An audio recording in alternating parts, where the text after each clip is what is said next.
Hello. Making sure all this is working right. Ears to be coming through.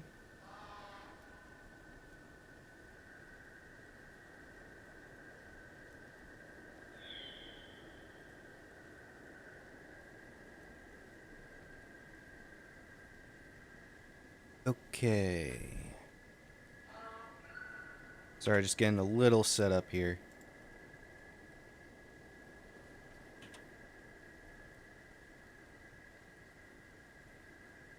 Start in about a minute or so.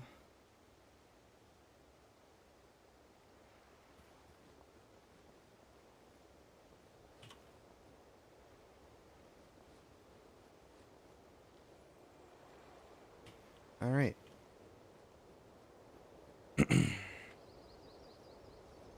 So I just went with the team to do the deep. Just did a deep run. Little rusty at the speed clear aspect of it, but I guess not as rusty as a bunch of other people. A lot of people coming back to the game, and it's fine. The run took a lot longer than I'm used to it taking, but we did clear it, and I got the miniature Canoxai. So there he is.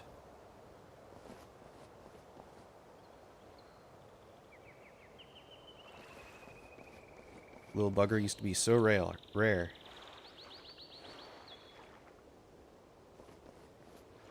All right.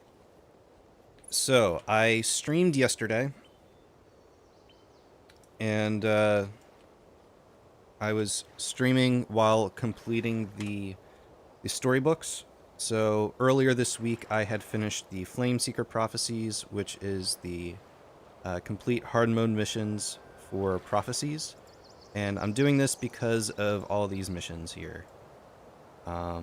So all these missions will give me some of those new, previously exclusive miniatures. So I finished the prophecies one. I just have to trade in the storybook to the lore master, and then I should get the mini. But I'll do that all at once I finish all the storybooks.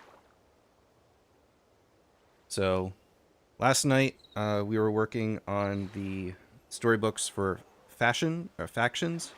So we got through a pretty good pretty good amount of them, more than half.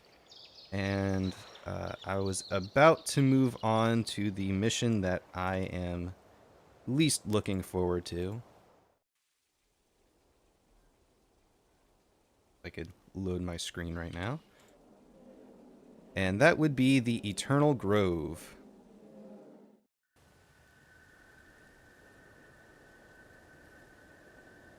So, someone had commented last night that I should do the 3 Necro strategy, which I have done before. So basically you have 3 Necros on the team. One is a BIP, basically your standard BIP run, although on the wiki they tell you to put some spirits on the BIP. I'm in SOS, so I could just maintain a spirit within the range, the person there. And then you have your 2 minion masters, each with Aura of the Lynch and a bunch of minions, and basically you're just trying to get some bodies in there. I'll also carry an ST with me, and then Mesmers, of course. Standard Mesmers. So I have not tried this in a while. So I guess we'll just give it a shot. See what happens.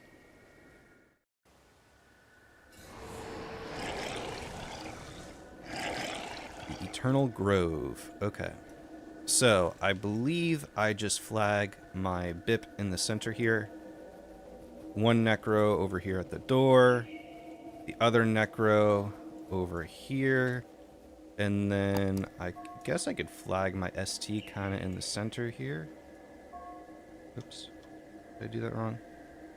F6, that's it. No, maybe it's my key bindings are different here. 3 over there. 2 over here. Hold on. Settings, control. Right, command hero for F8. Okay. F8 over there. There we go. F9 over there. Yep, and my guys, I'm already dead.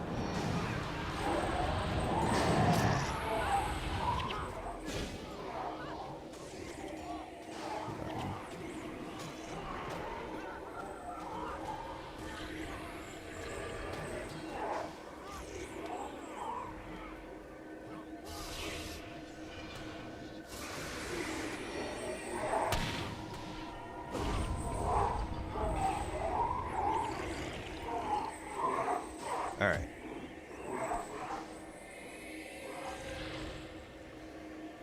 I think I'm kind of set up now.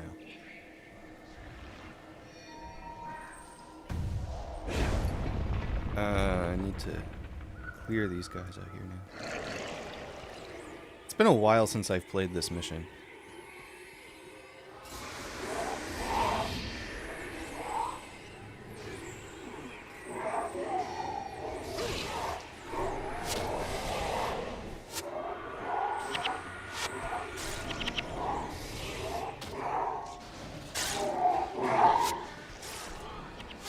Looks like I have to run back.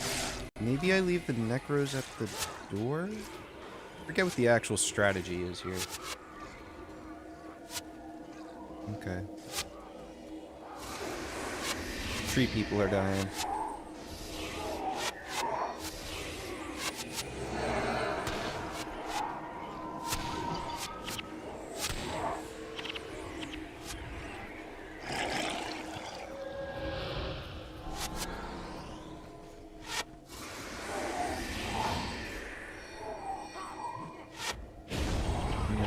Leave a necro at each.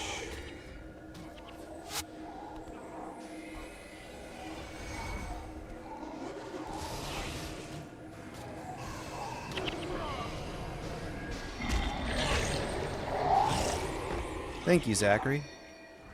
Glad to hear it. I'm just doing this for fun. I'm probably going to fail this mission because I'm doing it incorrectly.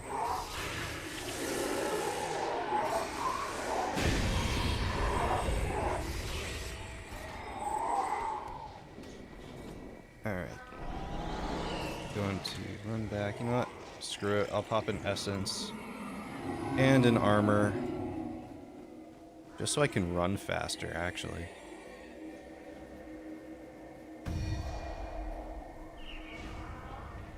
Oh, these things damage the trees. I did not realize that.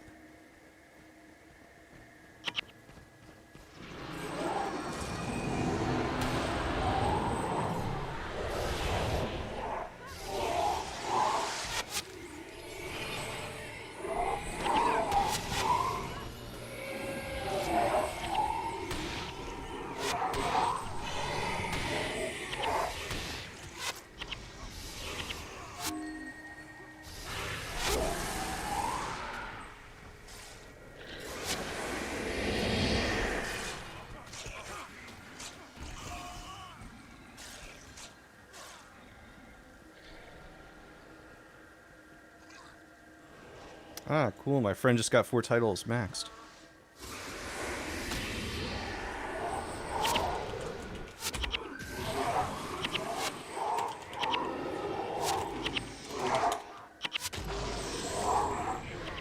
Oh, and I gotta make it back to the tree. Okay, I'm definitely doing something wrong here.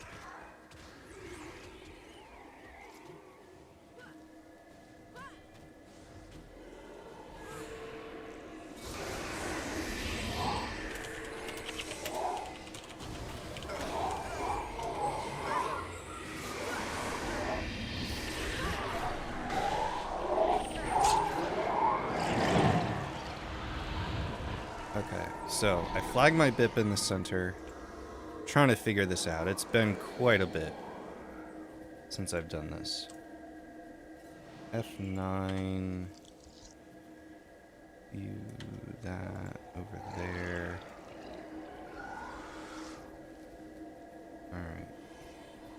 Juggernaut.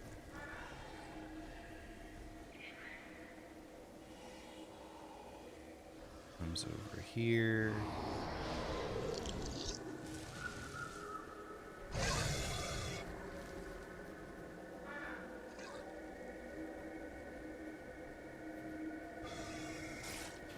Only one. Oh yeah, there's Juggernaut over there. Juggernaut there.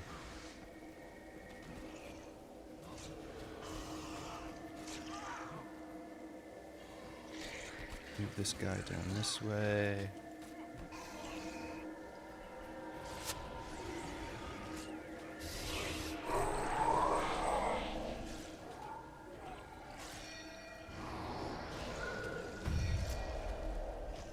All right.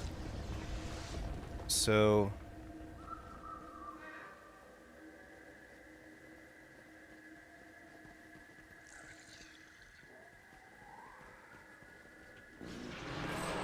figure out this much. Just got to beat the siege turtles.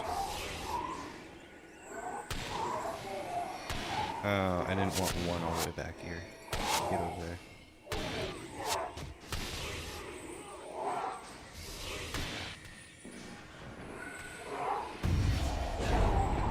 There we go. Just PI'd him. I guess I have to remember what numbers I assigned where.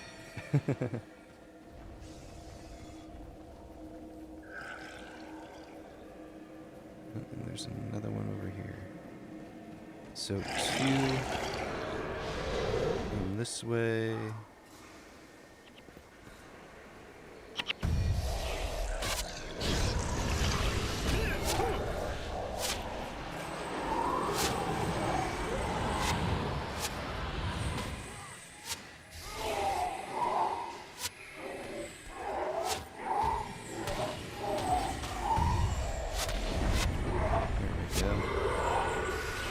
PIing the turtles.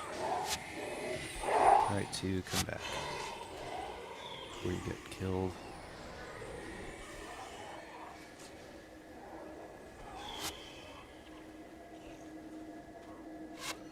Alright, I guess that's how that works. So I guess I just advance with the necromancers. And I'm able to kill most of everything with it, SOS.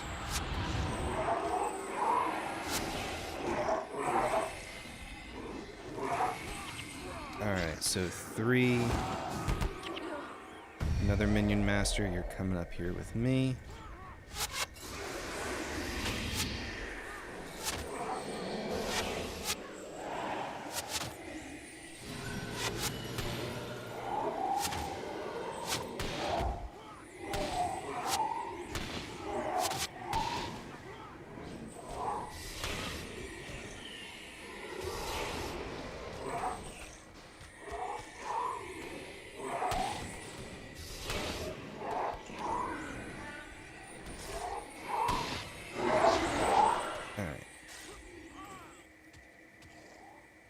Cool. Looks like that worked.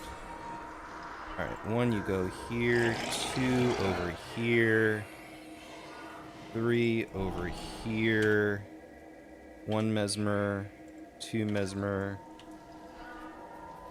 3 mesmer.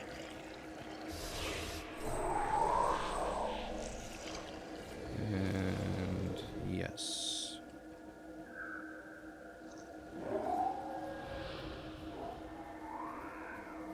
All right.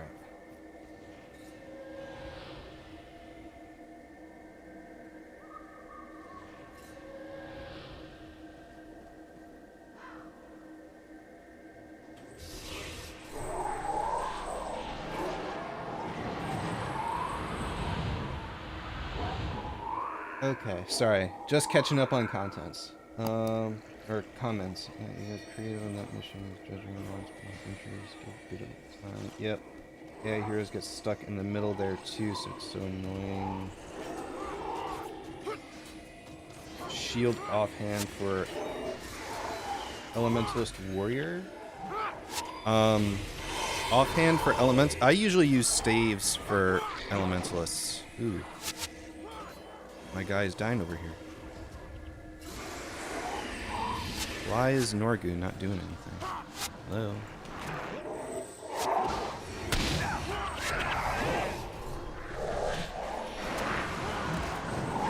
Oh boy. Everyone's dying here.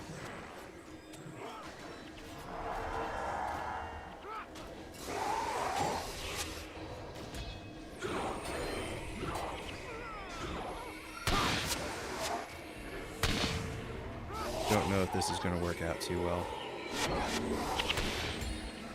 Alright, everyone come over.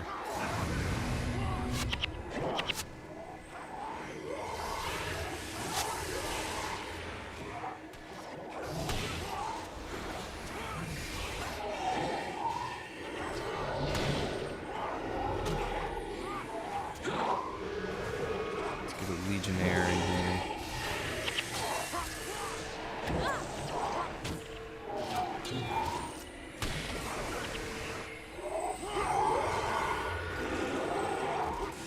Looks like we're saved.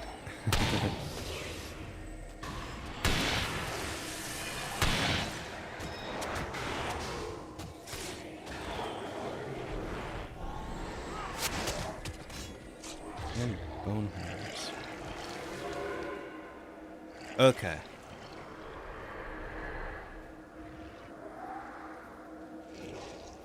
Alright. Necro over there. Necro over there. Mesmer over there.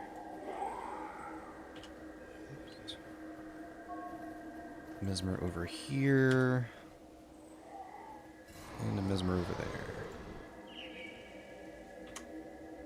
Whoops. I just cleared it all on accident. You here. You here. You over here.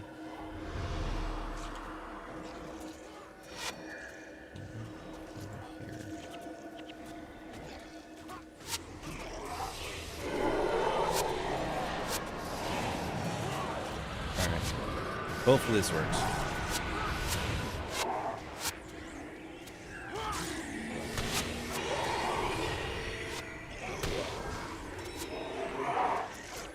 But yeah, Spirit's got to be in Livia's range.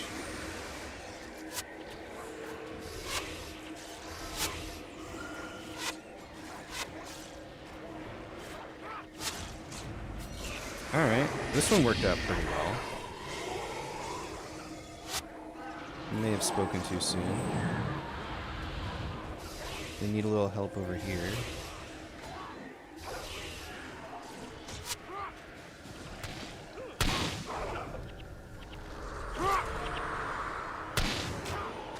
Cool. You really gotta utilize the flag system in this game. I wish there were more options to click up here. Instead, you have to map it to keys on your keyboard. That's what I was doing before. I went into options and control, and there's these different actions to control different heroes. So heroes 1, 2, 3 are controlled by the flags up here, and then your entire team. But hero 4, 5, 6, 7 are controlled by what I have to be mapped to F8, 9, 10, 11.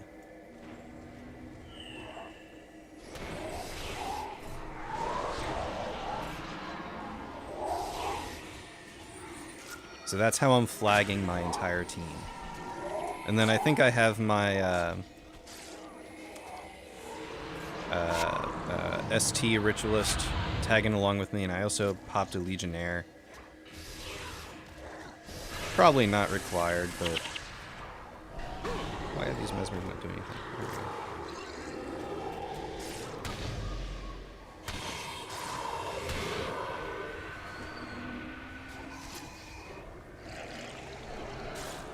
Is that Norgu? Is that F? Yeah, you guys. Nope. I want F11 over there.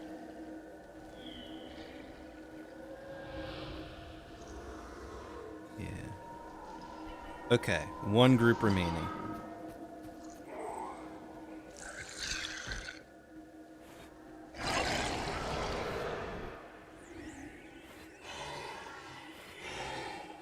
don't know where they would be. Yeah, see, I just have the Legionnaire and the ST Rit following me around.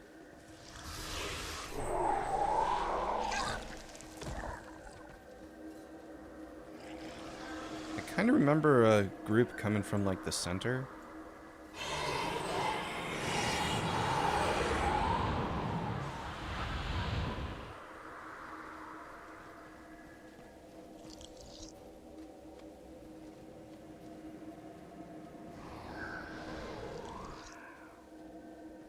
Oh. Yeah, there's the boss guys.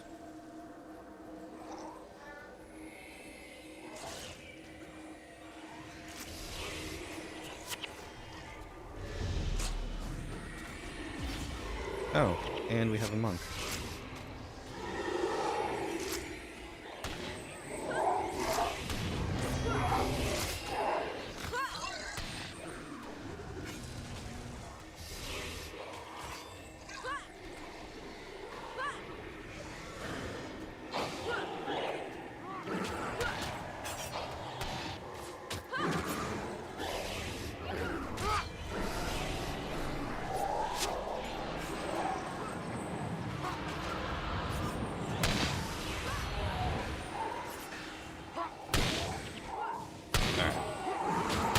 Unflagging everyone. Just gonna bring them all over. I think this is pretty much the last group anyway, or close to it.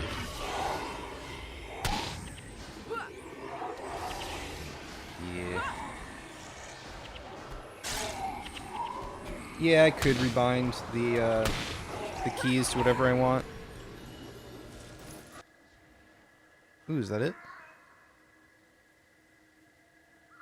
Yeah, that's it. There we go. Certainly not master level, but doesn't matter. We just need to complete it for the storybooks. Alright. Yep.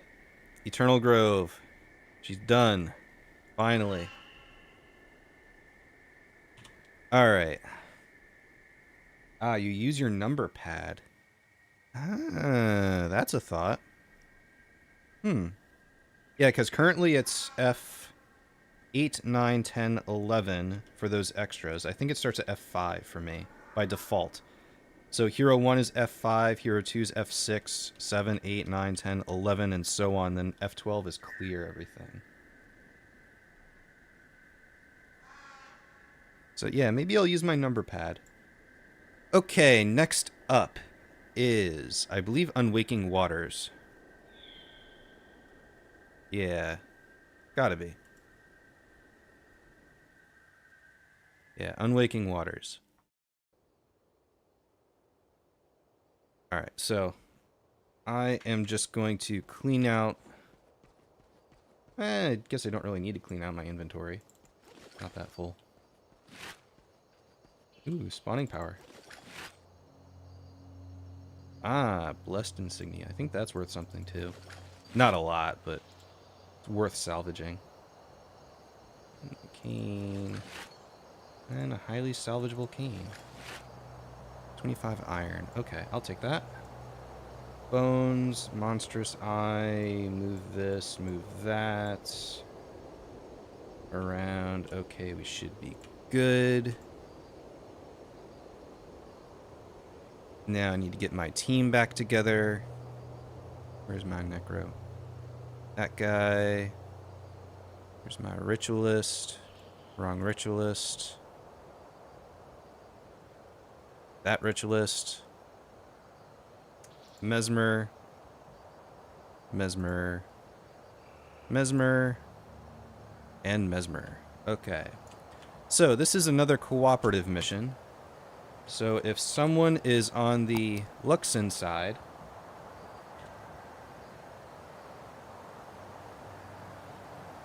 we should be able to join their team, and we got 20 seconds. So we'll see if any of that comes through, or if anyone comes through. If not, we'll be good. This mission is relatively easy. I say that now and watch me get spiked in the very beginning, but I think we'll be alright.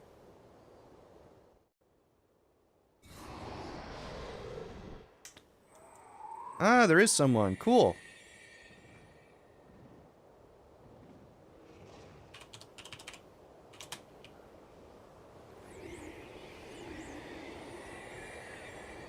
Alright. Just want to check something in my settings. Alright, we should be good.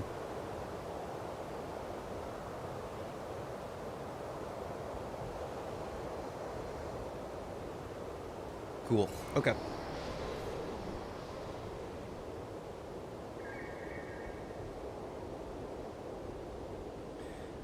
Yeah, we gotta wait for like a minute for this to start.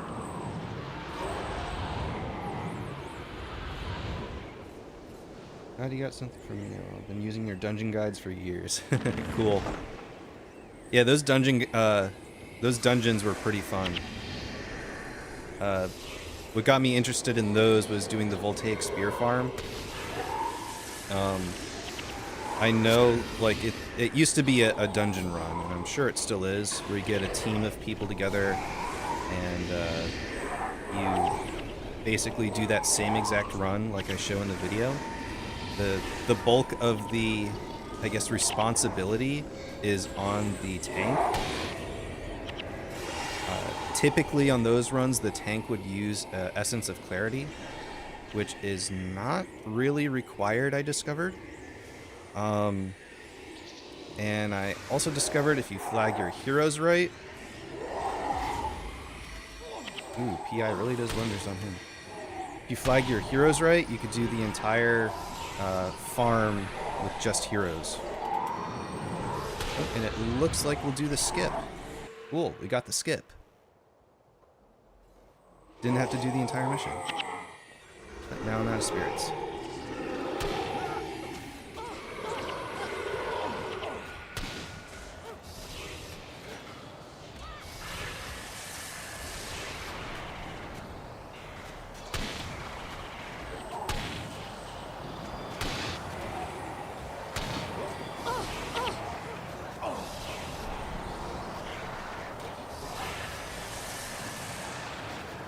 And that mission's done. So much easier than the Eternal Grove. That's for sure. Alright. Yep, Unwaking Waters. 2 more missions. So now that we finished the forest, the Jade Sea, we gotta head back up into the city. And we're doing the Raizu Palace.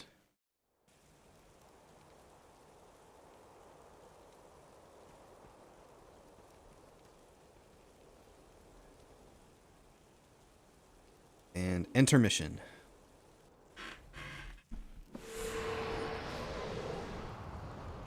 Alright. I know there's probably an optimal way to select what heroes you want. I think I always remember getting the monk person and then the Tengu person. There's probably a more optimal way to do this. Depending on whatever allies you select, there's like different rooms in this mission that change. Like you could basically skip a room based on whichever of those allies are.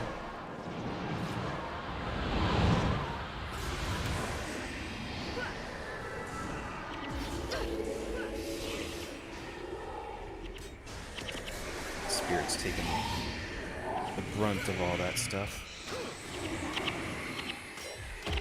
Cool.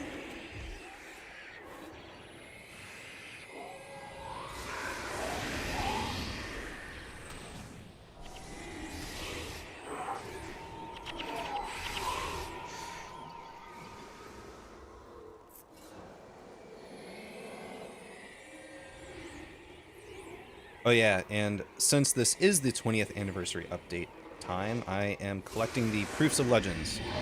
I already went through and collected, like I went through all my characters and did a bunch of the really short missions and got like 50 of them, just so I could get those new Decade weapons that came out, one for each of my characters.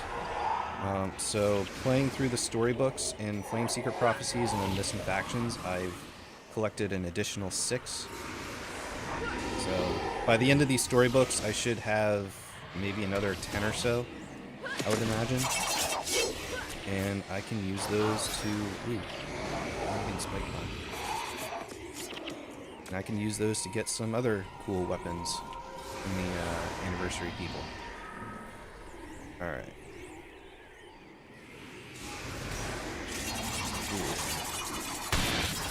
Get a little bundle of people here. Blocked by my spirits. Just spike them. Try to keep my spirits alive.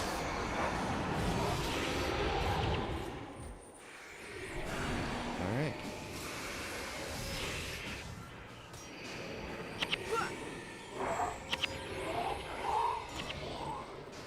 Yeah, that's something you gotta look out for.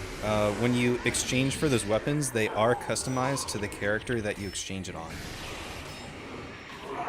So I went through and exchanged it on each of my characters for their respective weapon.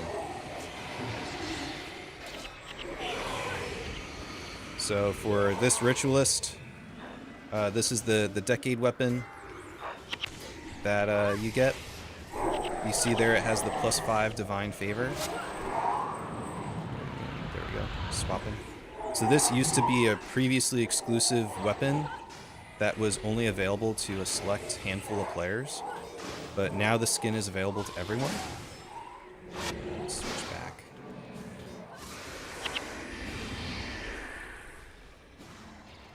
Oh, and I don't know if you've noticed, but I have a Q9 channeling dragon staff with the 20% channeling mod, old school, and it also does lightning damage.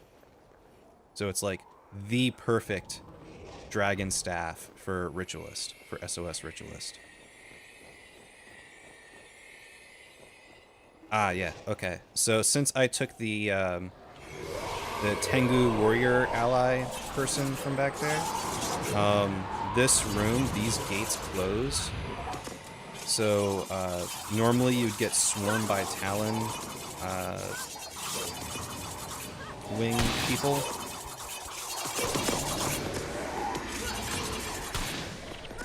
So we're just skipping that portion altogether.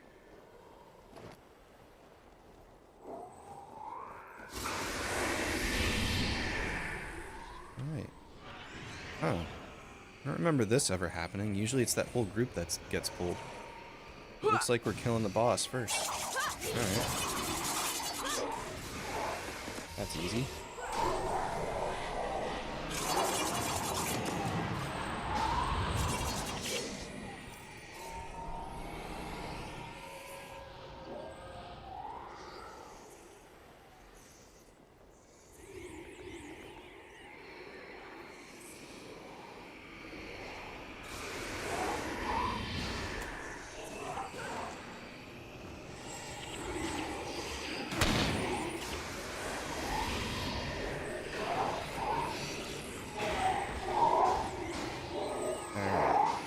And I forget what the, since I brought the monk ally, I forget what room she skips.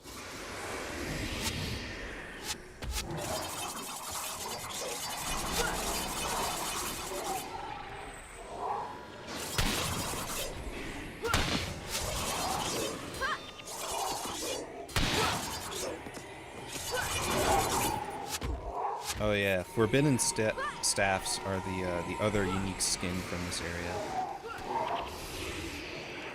Yeah, do I have that on my ritualist or the other? Yes, I have a spawning forbidden staff as well, but it's 19% spawning, not the full 20. But it's close enough. I mean, eventually I want that perfect spawning forbidden staff. The old school skin that I actually really want, that I've been looking for years, is a channeling staff, any requirement or any Q, but channeling. So a channeling shadow staff with a 20% channeling mod. I've been looking for one for years and I cannot find one. Like, I tried to figure out farms in Fissure of Woe, which is kind of what started a few videos on my channel. But that Shadow Staff is, like, the one skin that I really, really want. Have not been able to find it.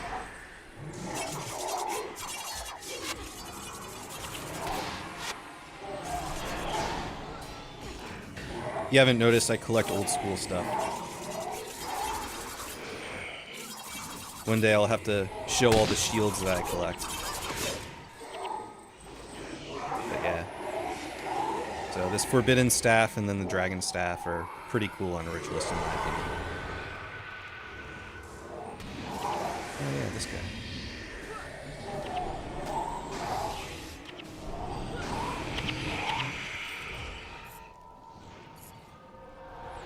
Ooh, a lock chest. What do we got? Forbidden Staff. Purple, though.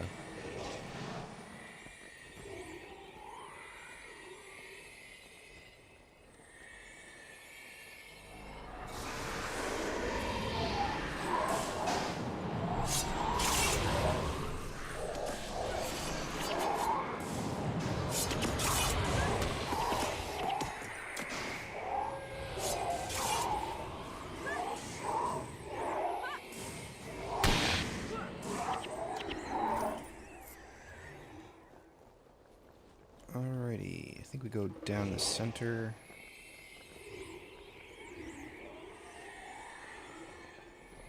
Yep. And it looks like we were able to escape everyone. Cool.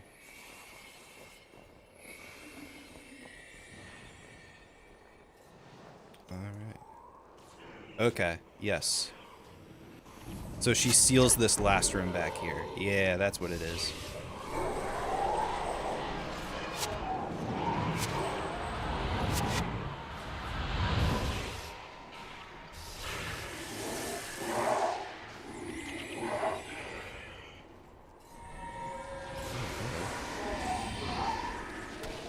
I always hate myself for selling a Q8 OS FPS. Ooh. Ouch.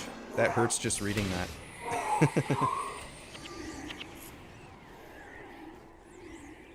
I once got a Q9 old school Zodiac staff channeling for a Ritualist, and I sold that. But I forget how much I sold that for. Arm braces. Definitely, but I forget how many.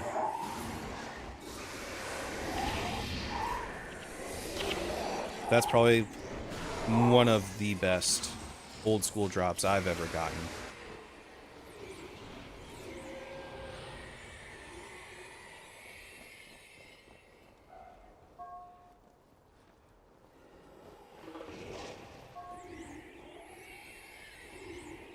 These mesmer things are annoying. Make me do overcast with whatever this is.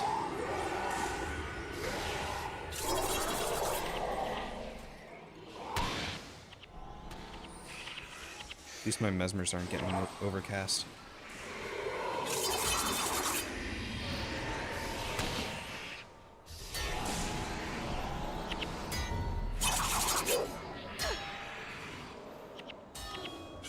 An old school Q9 dual modded shield.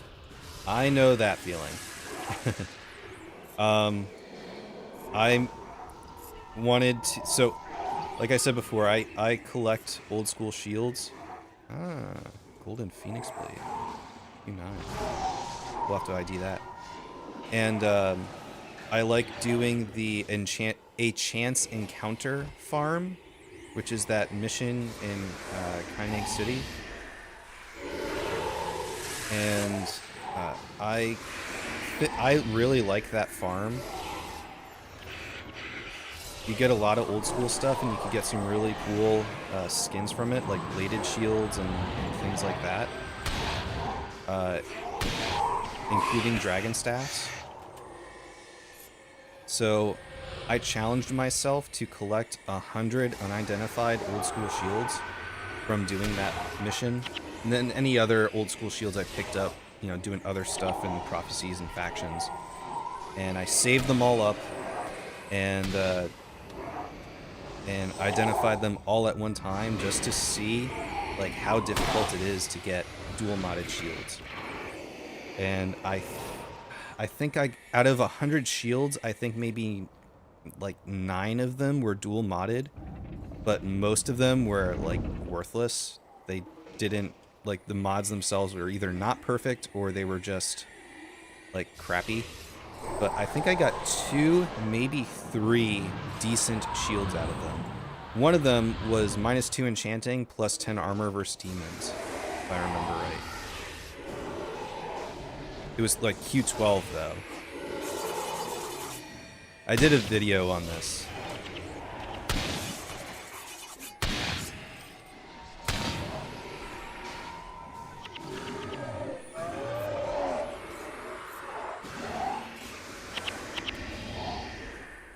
Ooh, and there's a lock chest up here.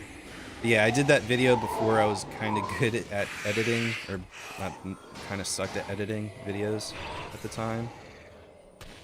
So I could remake it. I still have the video files if I wanted to. Alright, mission complete.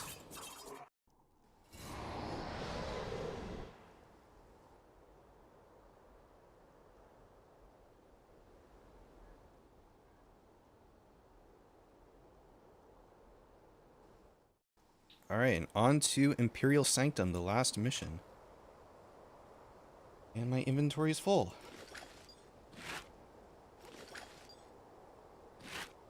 Alright, where's that Phoenix Blade? Ah. Yeah, nothing. Nothing great.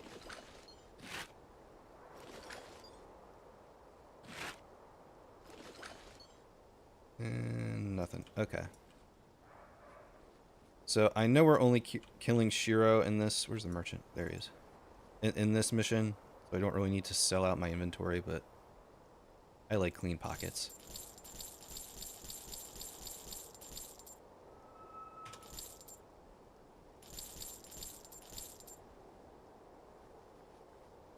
Okay. Entering mission.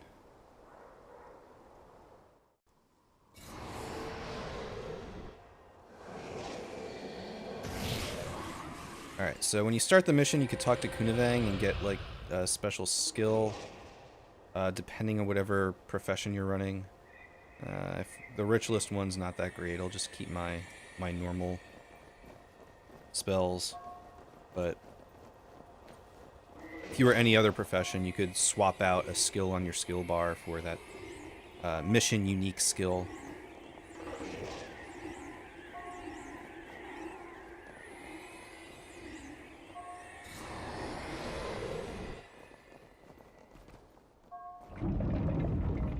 Alright. Final boss time.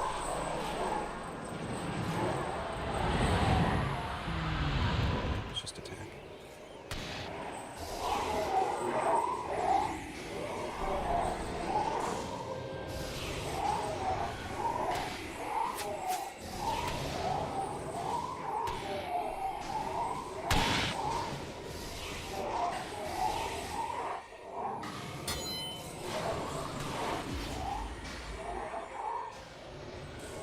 Alright, you're going after my bit.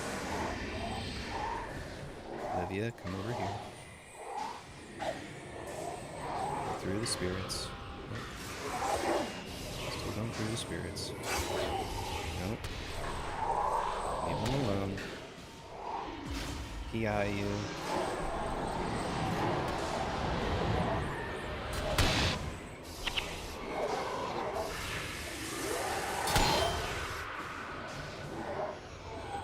And easy day.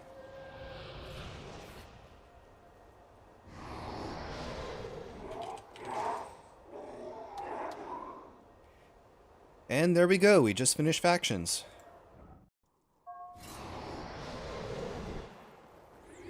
Now, if this was the first time completing factions, you would just talk to, what's it called? I guess this guy, and he'd give you an item, and then you could talk to any of these people and trade in. Oh yeah, Amulet of the Mists. So you could trade in for any of these green weapons. I think I have one of those left in my storage that I have not used yet, but let's see. So, storybook is complete.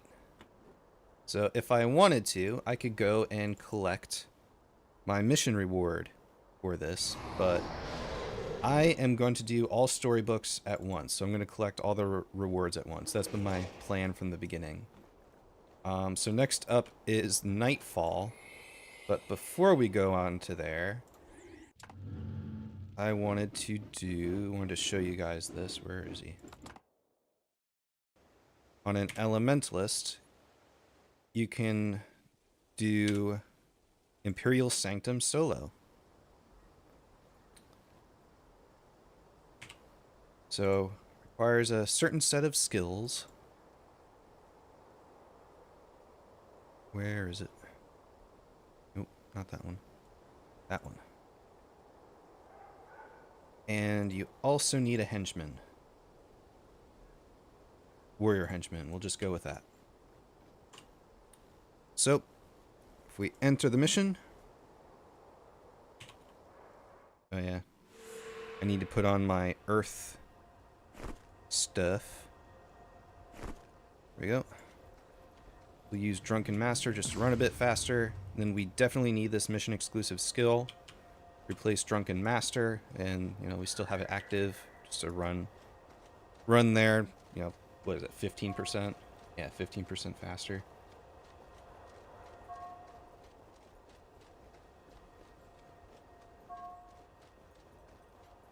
You're jealous of how organized my builds are?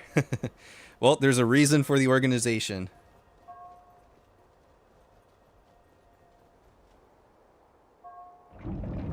Okay, let's see if I can remember how to do this pretty easily. So I'm just going to aggro him, and then I'm going to start casting my defensive skills. I'm going to Arcane Echo the Echo, activate Celestial Storm, Echo Celestial Storm, Celestial Storm again, Sliver Armor, Ebon's Defend, Celestial Storm, Celestial Storm, Celestial Storm. And then that's it. Shiro should die instantly. There we go. What was that, like 40 seconds? The entire thing?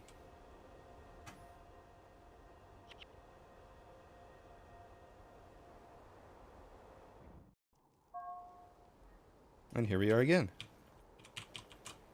So, if you've played the game for a while, you've probably already have known this, where Elementalist Mesmers will run this all the time.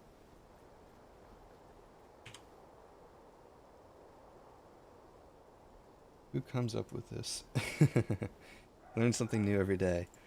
Yeah, so yeah, you could put folders in everything. Like,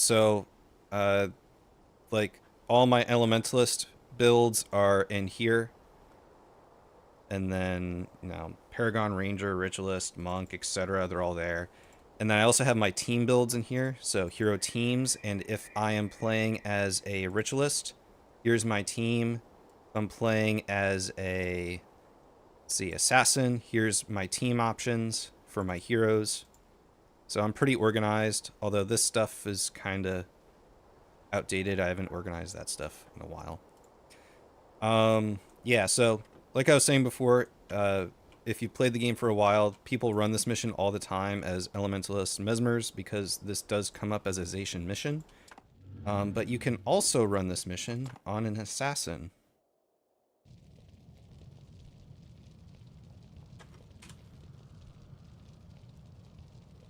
So I'll show you that real quick. Over to Imperial Sanctum. Hard mode. Again, we still need that henchman. Just a warrior henchman. And then I got to load Imperial Sanctum. Where is he? Imperial Sanctum. Alright. And then... Where are my... There they are. I think that's them.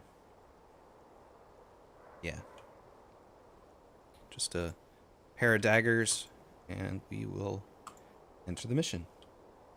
So you can do this with Assassin, but it is a bit slower. Quite a bit slower. And, oh yeah, you don't need that. You don't want this. You just want a dagger spamming build with flashing blades. And the trick here... Ooh, I almost forgot. I need the dagger mastery headpiece. My default is the Shadow Arts one, but you need the dagger mastery, and then you need a set of daggers. I like with the plus 20% enchanting mod on it. But the trick here is to use these two skills, critical defense and critical agility. So each time you get a critical hit with your daggers, these will automatically refresh. So you cast those first, flashing blades, and then you just keep attacking. And then also with your critical strikes, each time you get a critical hit, you get some energy back. And then you also have the Zealous mod on the daggers. That way you get more energy. So you can maintain your energy, and with flashing blades, critical defense, and critical agility up, you can tank through this and just attack Shiro. And whenever you get the chance, recast critical eye and flashing blades. And just be sure to maintain those at all times, otherwise you will not be able to survive this. Ooh, hello. Okay. I must have just gotten unlucky with the blocks there. So you can also use Vigorous Spirit to help with your health. I probably should have done that.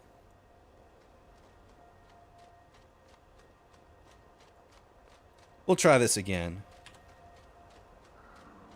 Bunch of crap in my inventory. Where did all that come from? Ah, okay. That was Vaetier farming.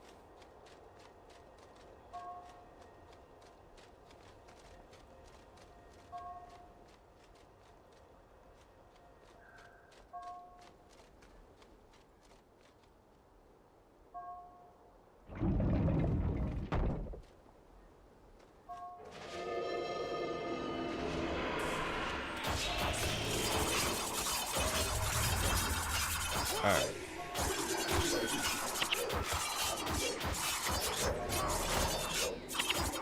Let's see, I'll just maintain Vigorous Spirit, just in case.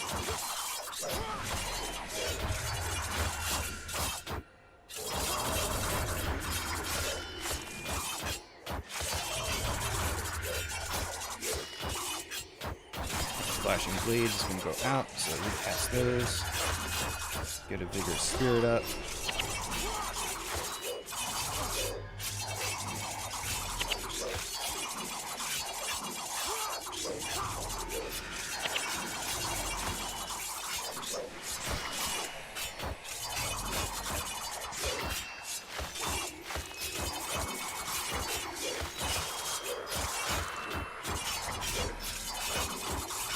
Okay, just gotta watch the energy here.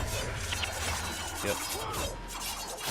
Yeah, once these two skills start to wind down and you cast them again, you just need to save up some energy so you can cast them right away. You do not want them to go down. Just get another Vigorous Spirit up.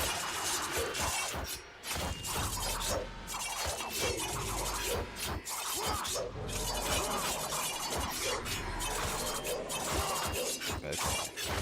Energy, perfect. There we go.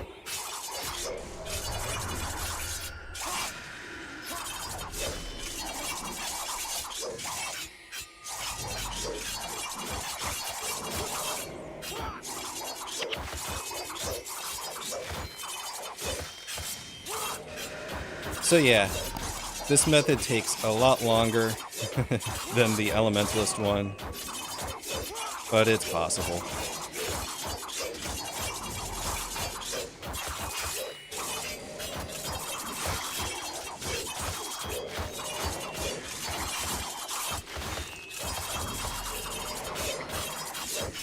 There we go. Done on an assassin. Almost called myself a liar there when I died the first time.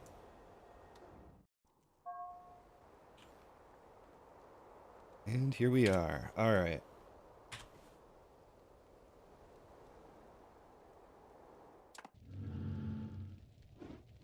Let's go back to Ritualist. So, it like I said before, it is the 20th anniversary of Guild Wars.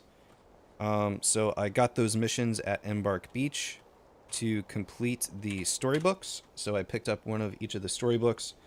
I did the Flameseeker Prophecies earlier in the week, so that one's completely done.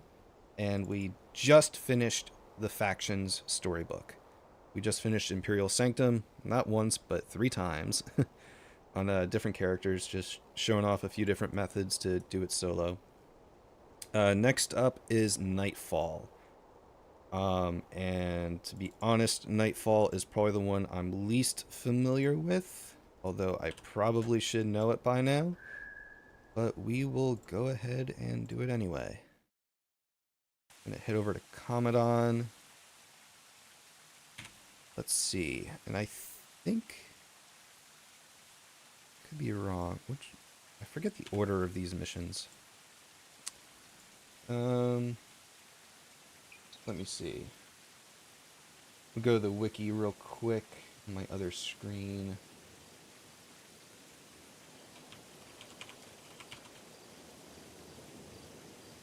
Nightfalls. Okay. Consulate Docks is first.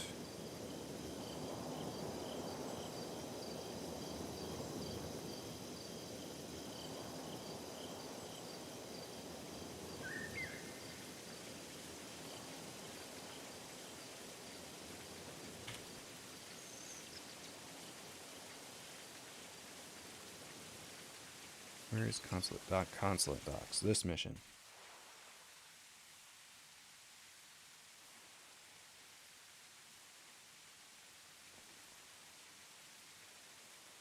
Okay. Now I need Dunkoro in my party? Yeah, I need Dunkoro. Okay. Where is he? Dunkoro. And he's got nothing on him. Let's see, what can I load for Dunkoro?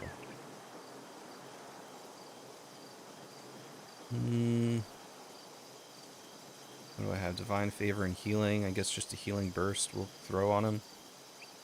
Call it a day. What is he holding? Just some stupid channeling staff. Alright.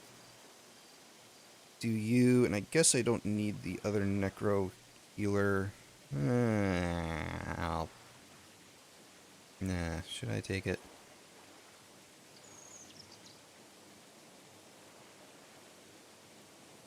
I guess I don't need it. We'll see. Okay. ST Ritualist. Mesmer 1. Mesmer 2. Mesmer 3. Mesmer 4. Okay. Boom, boom, boom. And I am an SOS. Okay. Ready to go.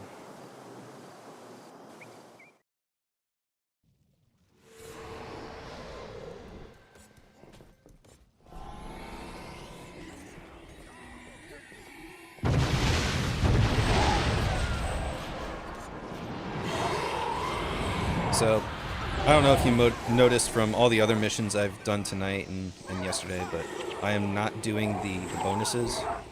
I'm just plowing through all these missions, because you don't need to do the bonuses to complete the storybooks. Just gotta complete the mission.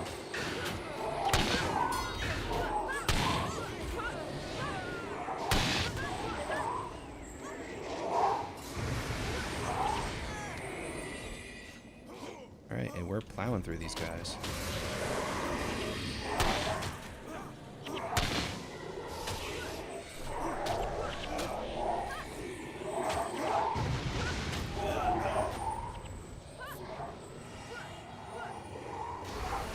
Yeah, so if you wanted the bonus, you'd have to go over here and kill this group.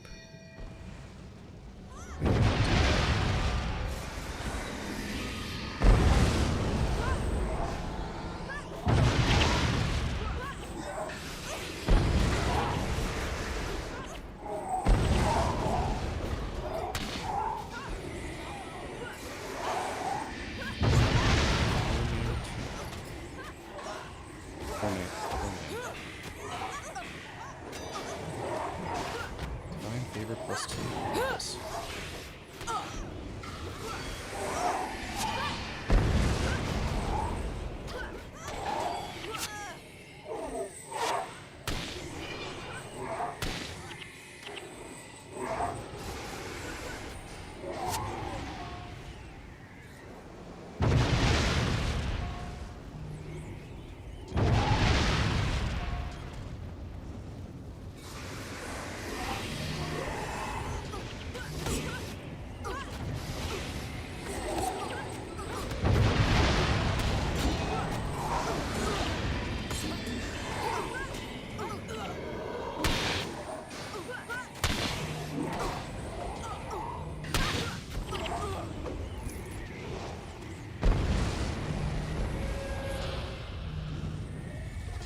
Okay, so this is where all the NPCs come and gather, I guess. After we beat these guys, all of these will come with us, I think. 7 bolts of luck. It's a rare material, but not really used for much.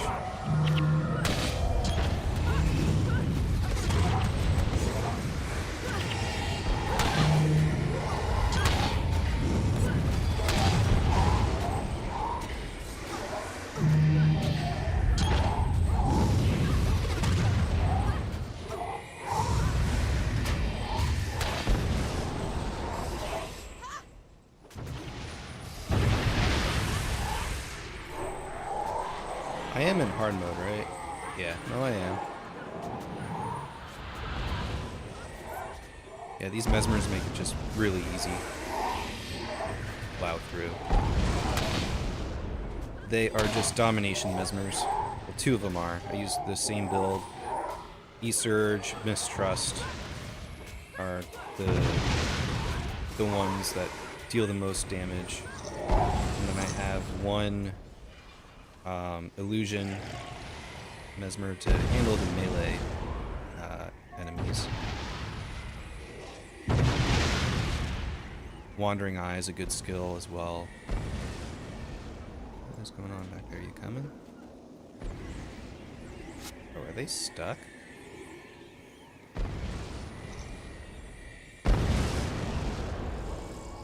Yeah, they were stuck. And then these guys are back here. Yeah, they were stuck in the corner of that little thingamabobber. There we go. Okay, moving on. Yeah, so 2 domination mesmers, same build. 1 illusion magic mesmer to handle the melee stuff. And then 1 mesmer that's kind of a mix of both, but has panic. So panic mesmer. And that last mesmer is solely focused on interruptions. So with this build, you know, a good offense is a good defense.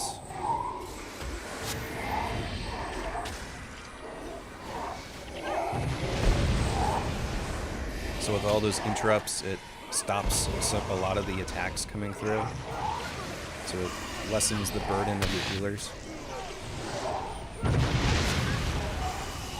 And again, with these new mods that came out, I have not had time to experiment with them yet.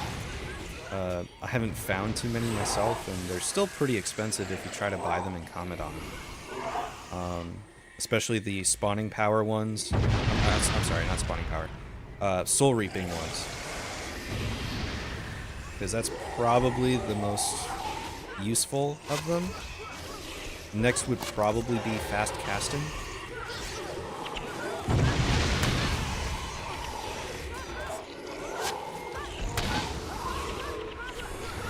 So, as time goes on, I'll get those mods and I'll experiment.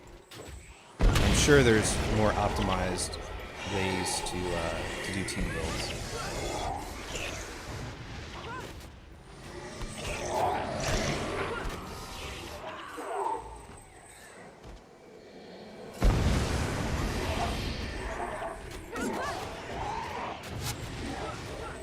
nerfing and buffing a bunch of weird things if they just nerf Soul Twisting Rit and none of these builds would exist anymore. Yeah, Soul Twisting is a very important build to have in your team, in your hero team. But this game is 2 decades old now, with it being the 20th anniversary. And I believe the last update that they did to buff and nerf skills themselves was like right before or right after Guild Wars 2 came out, at least 10 years ago. And I remember looking this up one time, that the skills that they buffed or nerfed had to do a lot with the Elementalist. I can't recall what they did though. Oh yeah, the 600 Smite Monk got nerfed. Yeah, there was a lot of farms around that.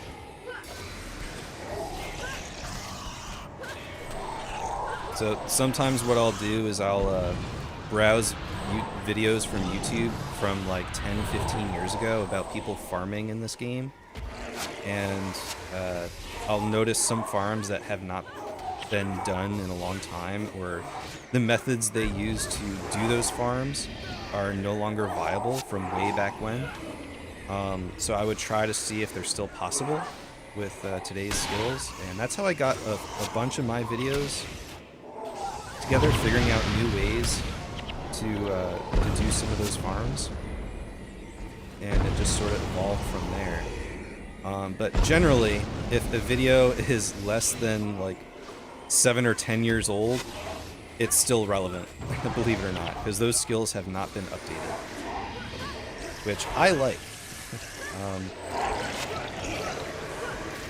It's not that I'm not a fan of change, it's just part of the reason that this game is fun for me is because the skills have stayed constant, and you can figure out how to do the weird little things in the game that you would think were never possible back in the day.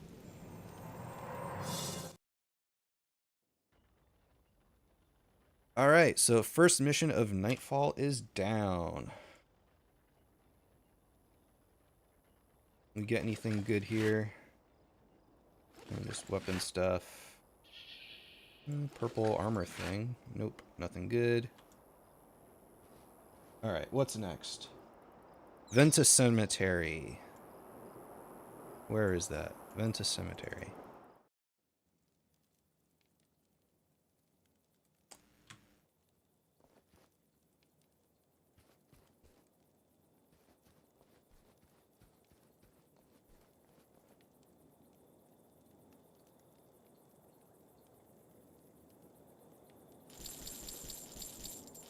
I'm gonna clean those out for a bit.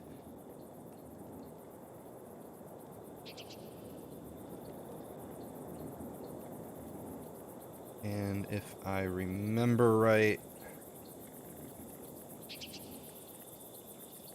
Oh, hold on. I don't need Dunkoro anymore. Who do I need now?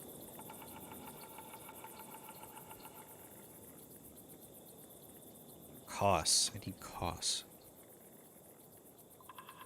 Alright, what do I have on Koss? 100 blades. Are you even holding a sword? Yeah, you are. Ascalon Razor. Just a random shield. Real command shield. Okay. Yeah, I don't even have runes on that guy. It's fine, who needs them?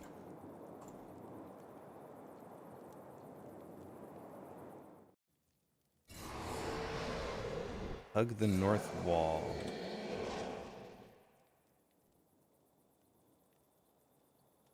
One second.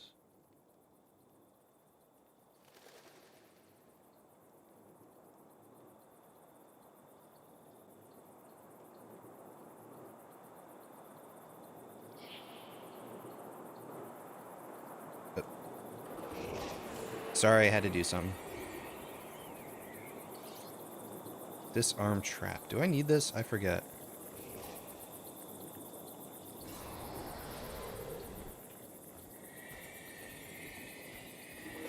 Guess I do need it.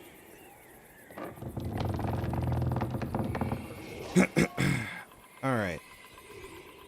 So, I basically just hug the north wall on this one, right? Just run all the way to the end. Otherwise, you'd have to zigzag through here and, like, kill a bunch of guards at the post or something. Disarm traps.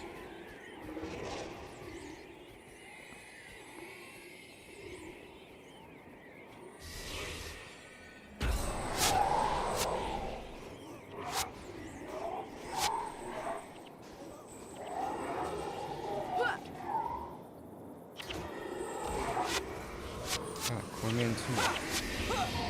Oh, Cornan. Cornan? Don't know how you say that. Energy storage.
Alright.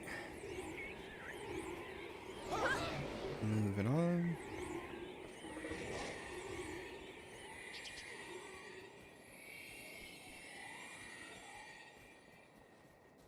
You think anything but monk, you will have a good time. Yeah, if you're playing PvE, monk is probably not the most fun profession. You kind of need the Eye of the North PvE skills for it to be, like, kind of fun.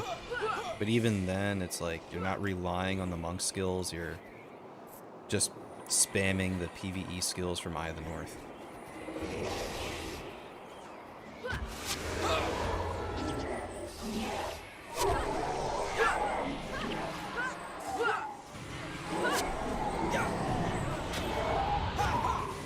For Smiting Monk, it does have the Ray of Judgment. It also has Signet of Judgment, and those are two elite skills that are pretty good. But with the 15th anniversary update, they released that hammer for the monk that requires, was it Divine Favor or Smiting Prayers, one of them, and it deals holy damage as an inherent modifier on it, which is pretty cool. So there's some pretty fun builds you could do with that. So you could run around and smite things with hammer. Yeah, Divine Favor, my bad.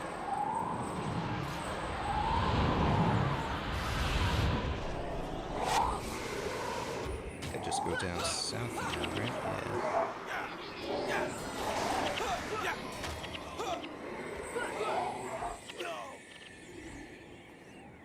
Guard post disabled.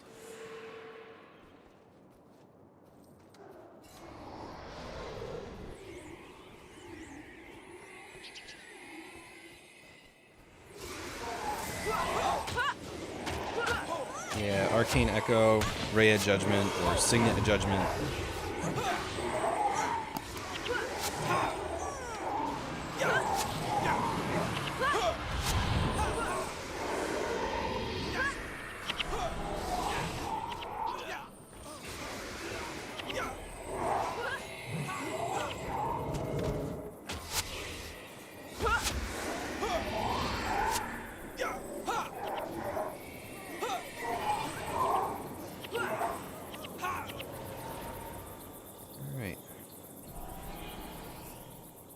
So I think we just head all the way down here.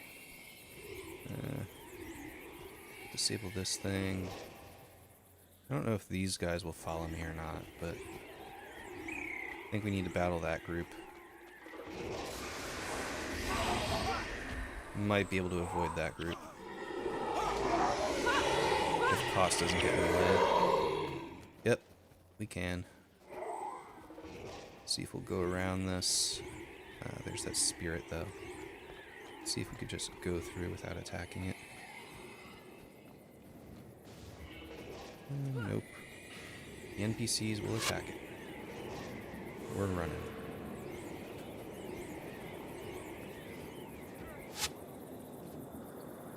There we go. Mission complete.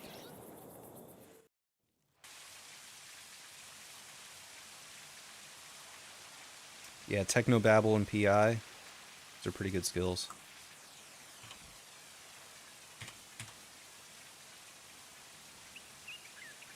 Alright. Get rid of that stuff. Energy storage and that mod are not worth much. Let's see here.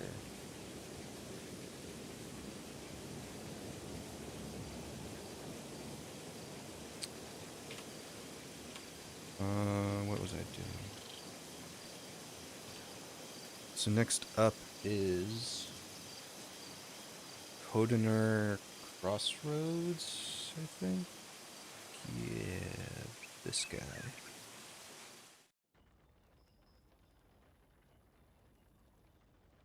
Alright. Which hero did I need for this one? I have a centaur with you. Okay, so that would be the elementalist guy. What's his name?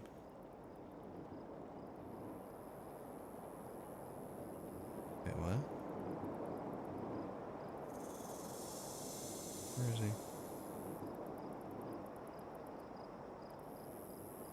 That guy. Don't need you. Water. Okay, I guess I was just fooling around with this guy. He doesn't even have a weapon.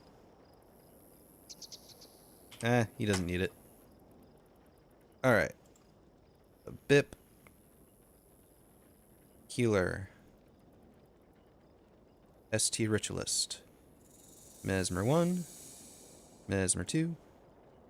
Mesmer 3. Do I have a weapon I could throw on this guy? Some random ending curses, smiting. There's an air staff.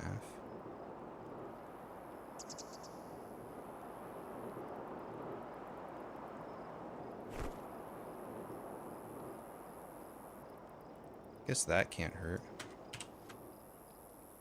Do I have an air build for him? Ooh, I do.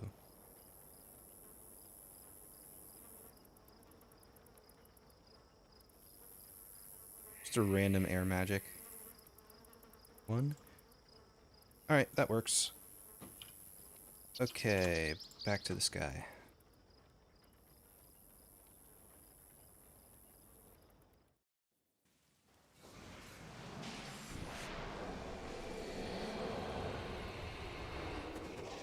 Yeah, speed clears are fun.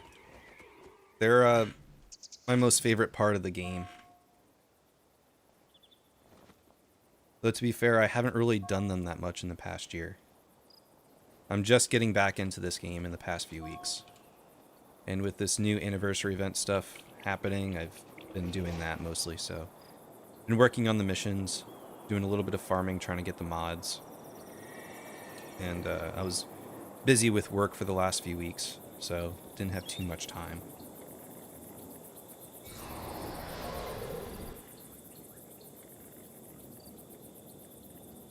I don't know.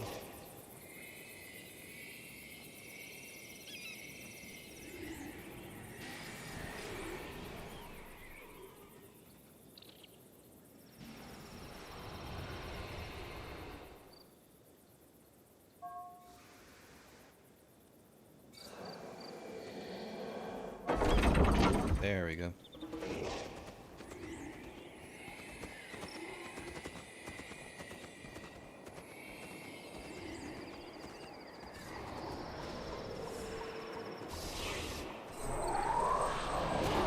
Yeah, get back into the groove doing missions. And then I gotta take it easy on some easier speed clears with large teams. I did a deep speed clear earlier, although I would not call it a speed clear. It was with a group of people that I wasn't familiar with, and it seemed like half the team was relatively new, or at least definitely not familiar with the speed clear, so it took quite a while to finish, but we did finish successfully. Can't complain about that. The tank that was running it was relatively new. He said in the chat that it was only his third time running his tank. Did pretty good though. Alright, sell. How do I do? Oh yeah, sell lock. There we go.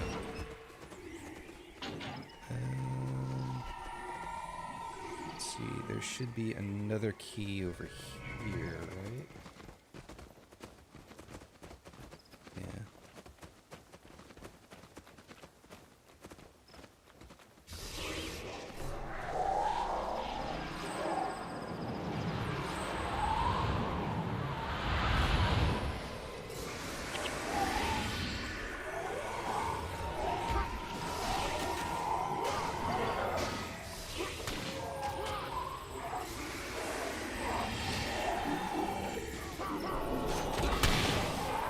Yeah, tanking is fun.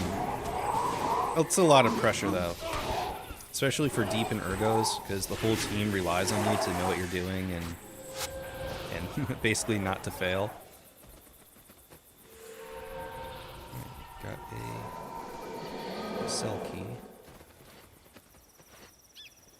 Go back and do this one. But, I really like the Fissure of Woe, the T2 role in that with Assassin. I don't know what it is, but I just like it. I have a few recordings of me doing it, and I intended to make a video on like a guide on how to do it, along with the the dervish roles, and I think I tried out T1 and got a somewhat decent recording of that.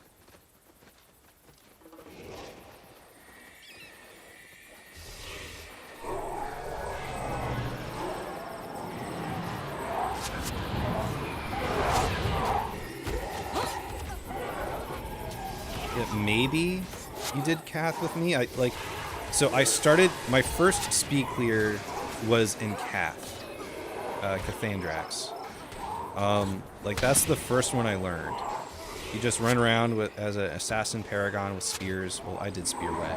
There's a dagger way, but I'm not a big fan of that.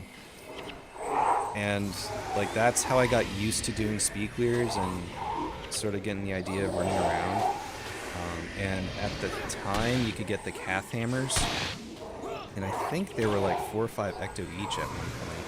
I have no idea what they're at now, but I would constantly run that mission, and there was a group of regulars I noticed that would always do it, and I would just collect the Cath hammers and trade them in for ecto at Commodon, sell them to people going for the title. Getting all that experience without dying. Your party has 0 cell keys. I think I go over here. And, like, that's how I got a good amount of money just selling those Cath hammers.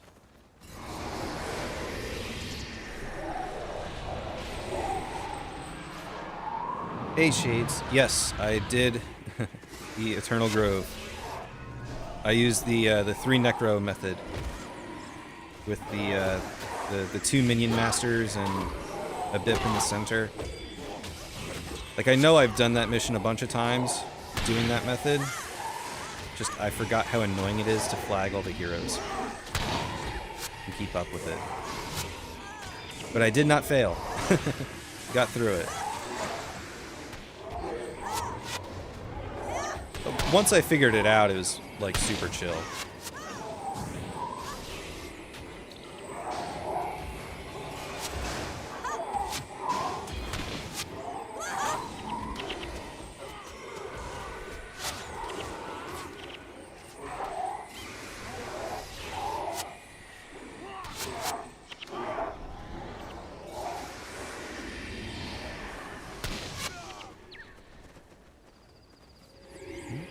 Did I miss a Selkie?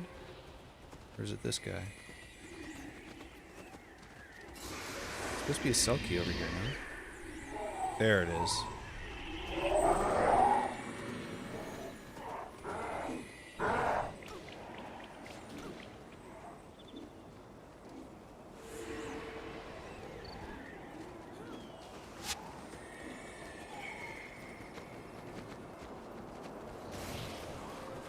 Alright, I just go over the bridge.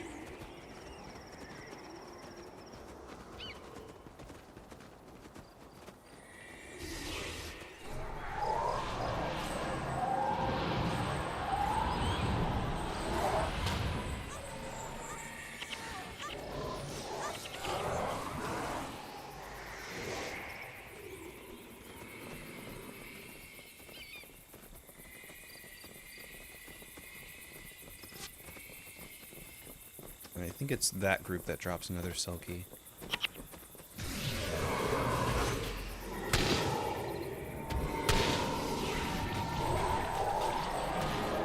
Yeah, it looks like we're putting these things down here.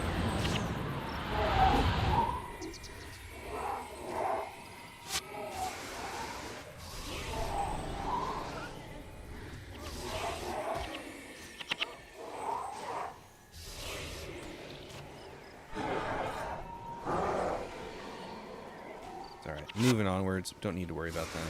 Yeah, Taskmaster.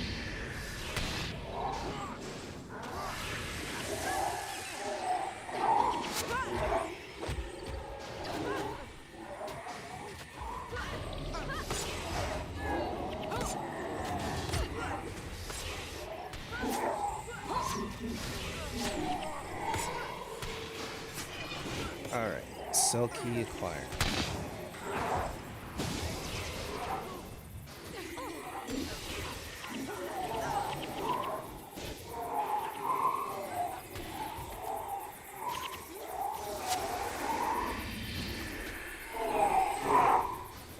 I think I go this way.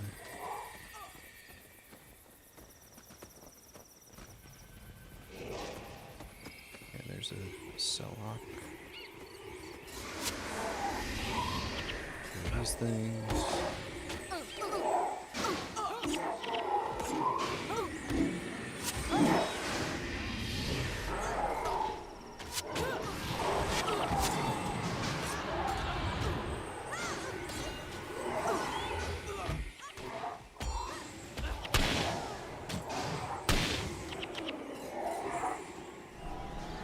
Cell lock.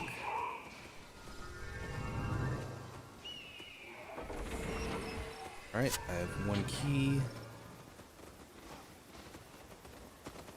Go over here and get this guy.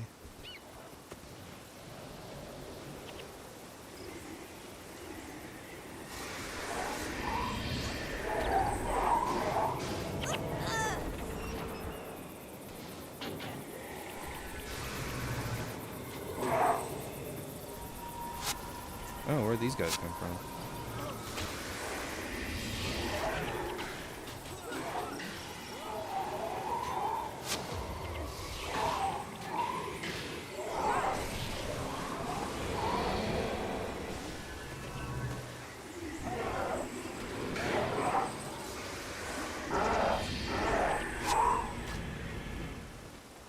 Yeah, there's a bunch of missions that you can do that are really quick. Imperial Sanctum is one of them that I just did earlier. You could just run that on all your characters, and you'll get your what are they called? The Proofs of Legend. That way. So, and then in Factions, another one of those really short missions is Chabek Village. That one's really quick. In Prophecies, there is the...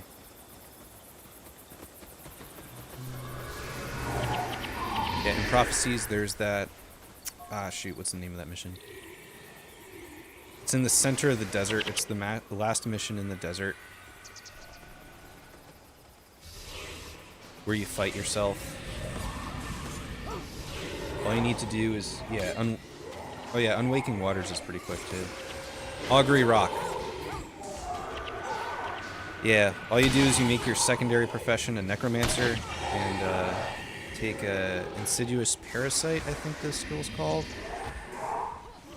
and Enfeebling Blood to weaken your opponent, and you literally just cast those 2 curses on your opponent and don't attack, don't do anything, and each time they throw a spear at you, they take damage. It's extremely easy. It takes literally less than a minute. Alright. Now we just go and kill the boss guy. Oh, there's more of them up here.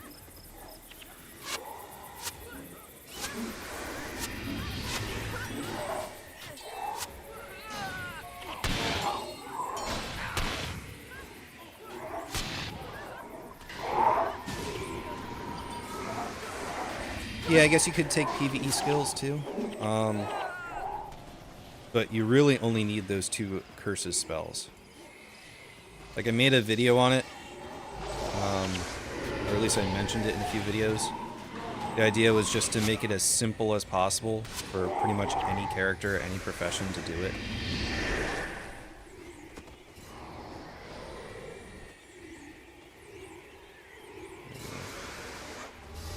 Kill all these things now. They're all in a ball. Let's see if we could spike them. Ooh, and I am dead. So is Gwen. That's not good.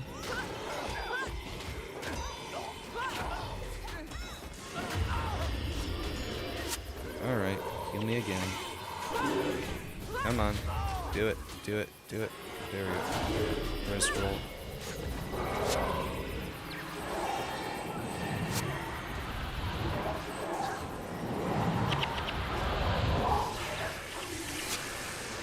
I guess I tried to bite off way too much at once.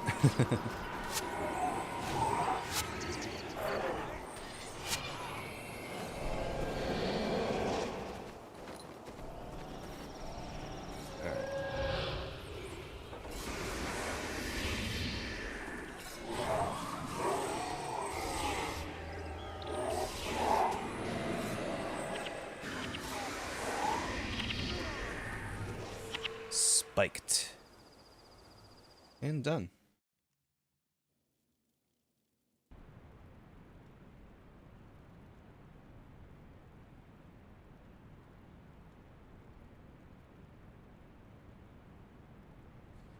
Okay. Accept all that. What did we get? Anything interesting? Nothing.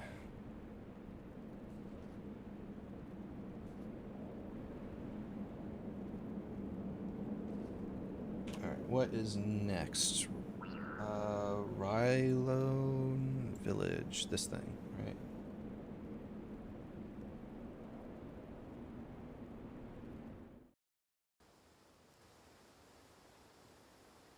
Okay, so it's not Shadowhoof guy anymore. Which one is it for this one?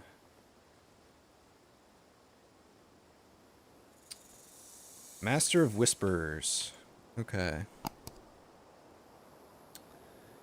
Master of Whispers.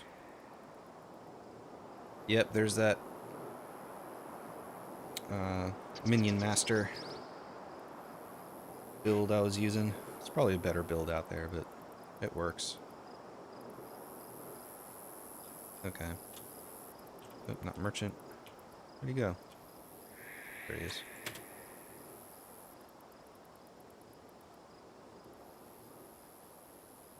Oh, you know what? Let me sell stuff at the merchant first. Yeah, since I'm carrying all this crap, there's not many items I could take.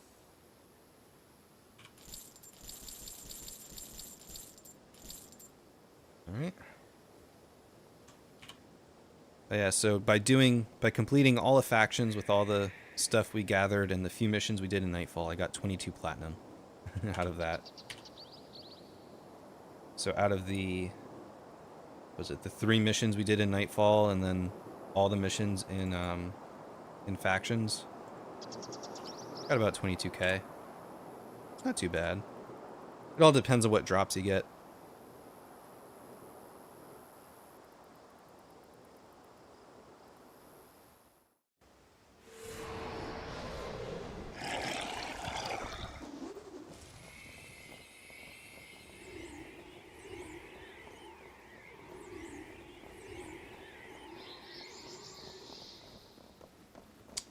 This is the one where you could get spiked at the end, right? Yeah.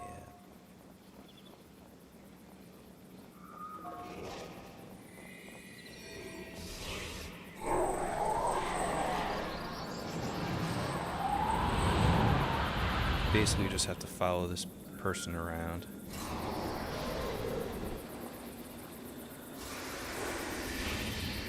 Ah, the drakes.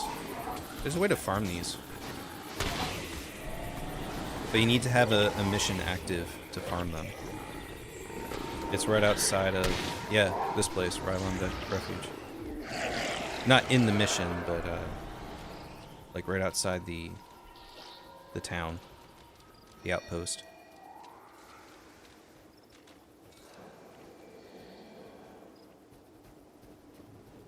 I can't stop playing Guild Wars 1. Yeah, it's an addictive game. And it's from 2005, and it's still good. If that tells you anything.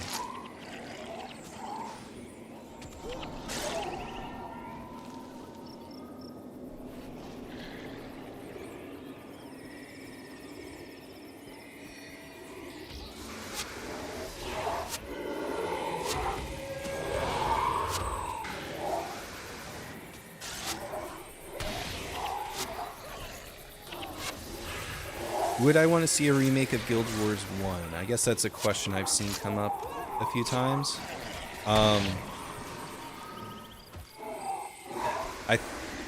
Don't get me wrong, I think it would be great if they actually did it.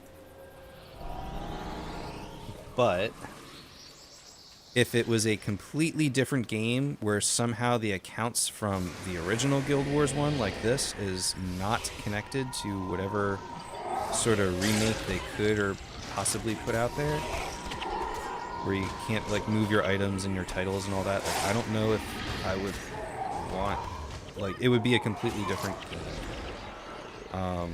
Like if they updated this game to update graphics or change the back mechanics or the back end stuff, I would appreciate that, but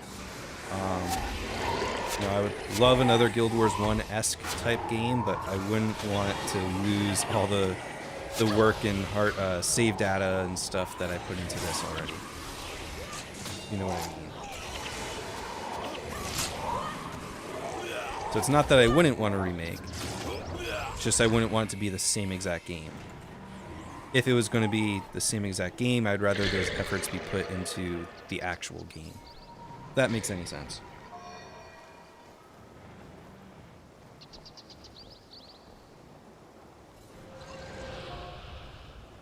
But supposedly there's rumors of a Guild Wars 3 coming out. I have not heard too much about that, to be honest. So I don't know if that's actually true or if it's just rumors.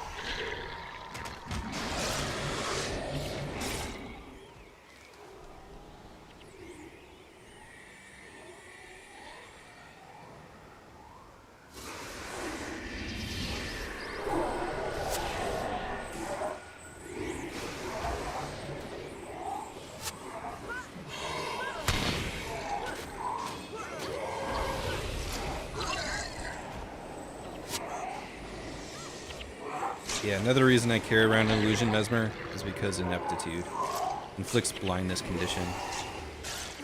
So it basically renders melee stuff useless.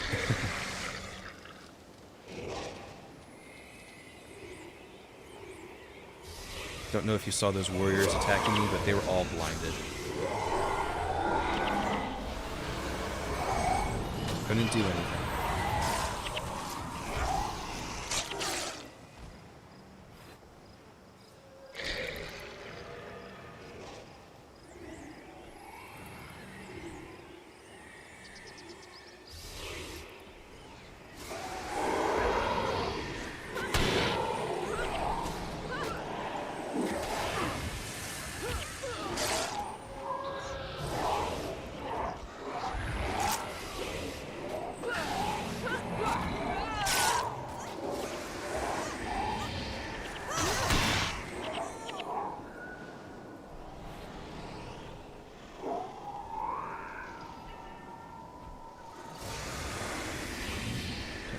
Spirit Rift there. I'm going to use Painful Bond.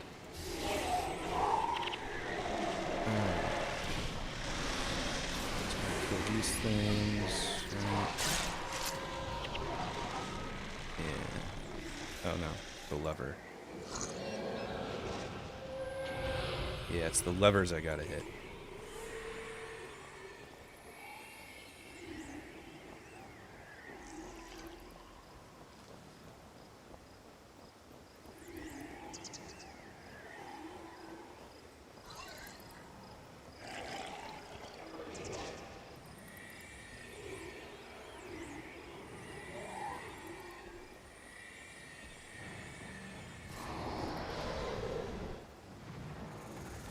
So there's a lever at each of these corners here. Just gotta hit them, and then there's like a main boss guy and the big lake up there. Let's see if I could just get one of these groups at a time. I don't know if that'll work or not. Oh yeah, no, it won't. I forgot I have minions.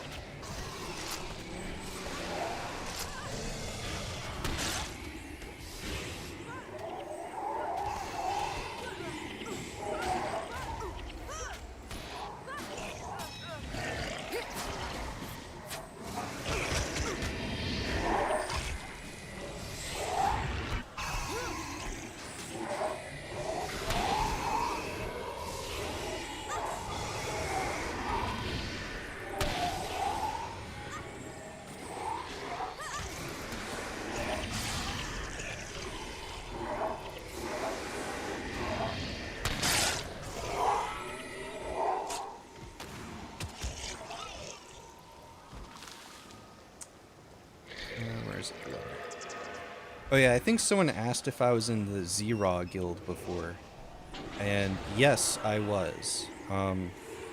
I had a few friends that I made playing this game for so long that they were mostly in Z-Raw, and joined their guild, and a lot of my earlier YouTube videos are of me in that guild, doing a bunch of stuff, figuring things out, and we were doing a bunch of speed clears and stuff.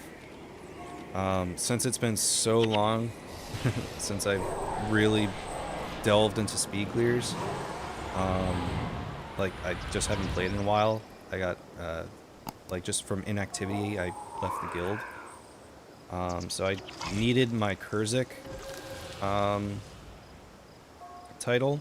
I finished my Luxon one, so I needed to find a Kurzik guild. So I moved around a bit. And an easy guild to join when you get back into Guild Wars is the Legit Guild, LGIT. They have a Kurzik Alliance and a Luxon Alliance, and it's a pretty big community. They also have a really good Discord. It's run by Reborn, another YouTuber. And, you know, he's really good at the community stuff. He used to do teach runs for speed clears and stuff.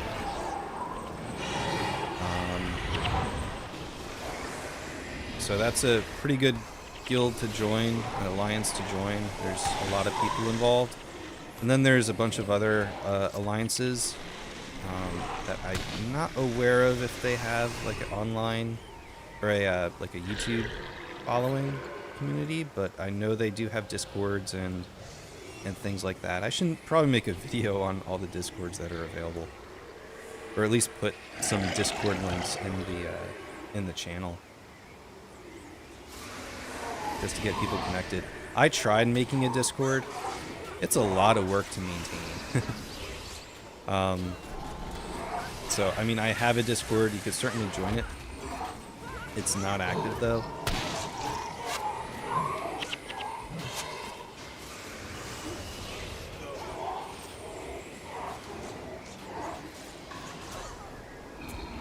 Yeah, legit does get some hate, but really only from like true veterans of the game who know the in and outs, exactly what they're doing. Legit tends to have a bunch of newer people, which is fine. Don't get me wrong, it's fine. They do a lot of teach runs, so often when you've tried to put together speed clear parties and run some speed clears, you'll almost always get one or two new people, which is fine. There are other speed clear guilds and alliances out there where like you don't have to, but it's recommended that you know what you're doing, at least for the basic roles, to join them and get with them. So that's kind of why they get some hate. But honestly, if you're coming back to the game, it's a great community to join. And if I'm not playing for a while and I just get kicked out of a guild because of inactivity or something, I'll join them because it's just easy to join and find people to play with. So I have nothing wrong, no complaints with them. And some of my friends that I've played with for years, never met in person, but just played over Discord, especially during the COVID years. Are in that guild, and they're some really nice people.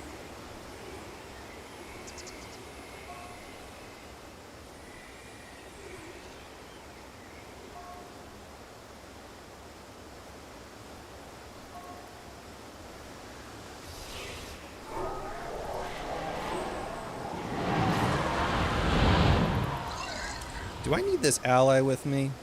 Do I have to run all the way back there? Who's this coming up here? Agent of Whispers? You gonna open the door? Forget how this works. Please open the door. Yes. Okay.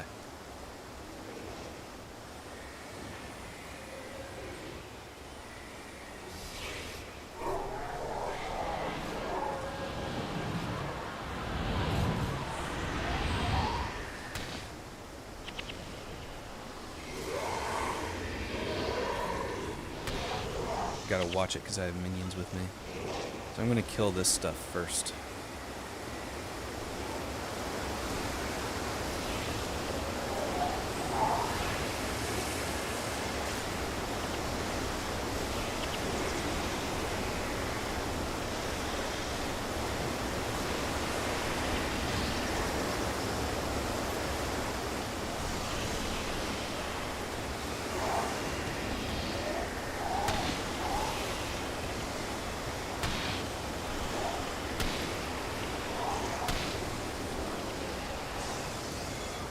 Alright, just in case, I'm going to put some healers back here.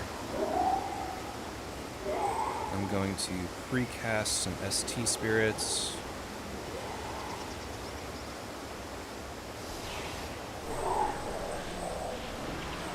I'm going to get PI on that boss thing and just spike away.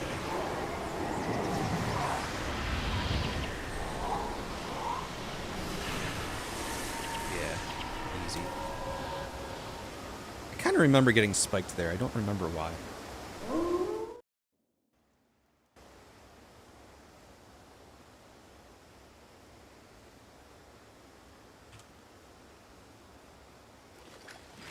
Okay. Nothing good here. Alright, what's next? Hagon Valley passage thing? Where is that?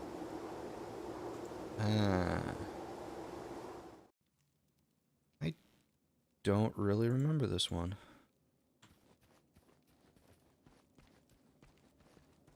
Who do I need to bring with me on this? Margaret. It's the ranger person, right? What do we even have on Margaret? Some sort of barrage thing. She's got a bow.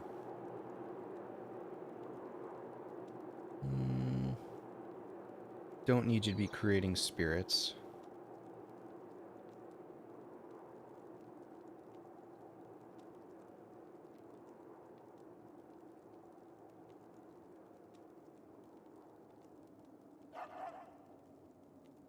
Let's see, what skill should I give you? Sure. Just something.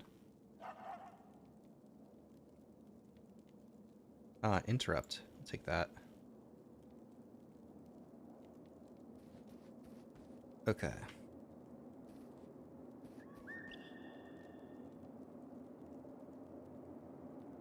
Yeah, this mission gets spiked hard at the end. Yeah, I could have sworn I remember getting spiked there. What's your favorite profession to play? Well, the first profession I've ever played as is ritualist, which is why I'm doing all these missions as a ritualist. Whoa. Okay, yeah, I don't remember this mission.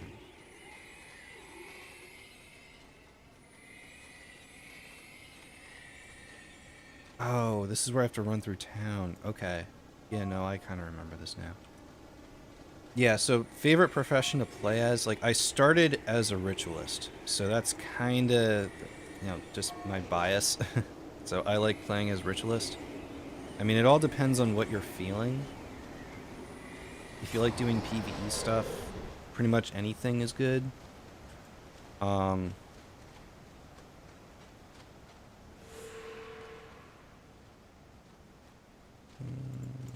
like I have to talk to this guy.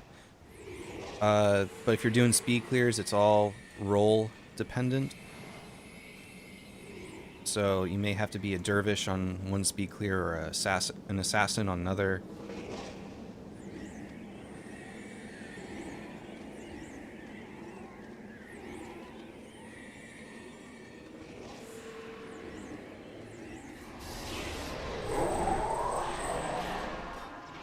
It all depends. Mesmers are fun. Just interrupt everything.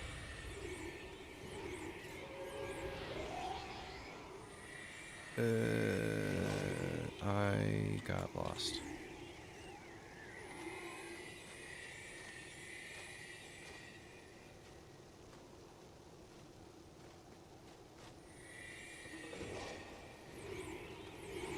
I need to talk to this guy?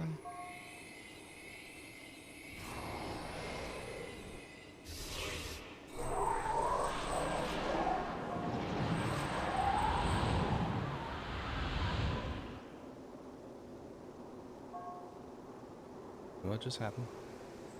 There we go.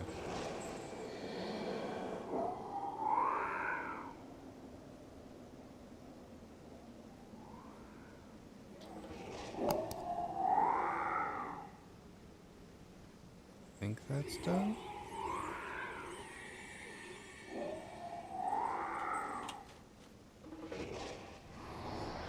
Yeah.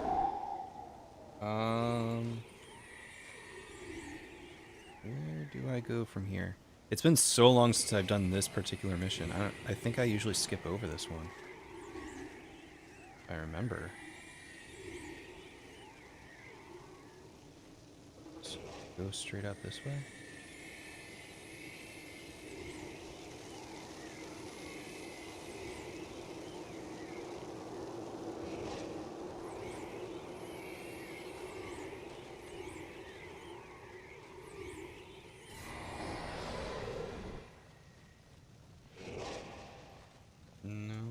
Maybe I go this way. That's kind of like the end, right? Yeah, escape point.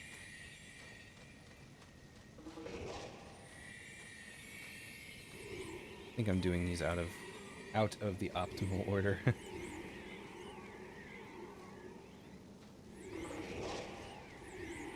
Another gate guard person.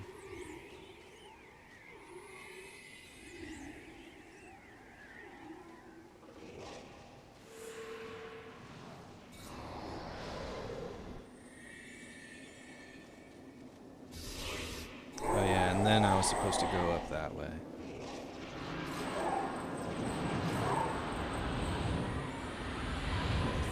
I think I go this way now. Yeah, no, this is in the same place as the consulate docks.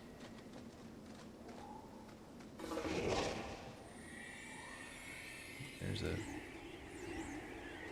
flag thing.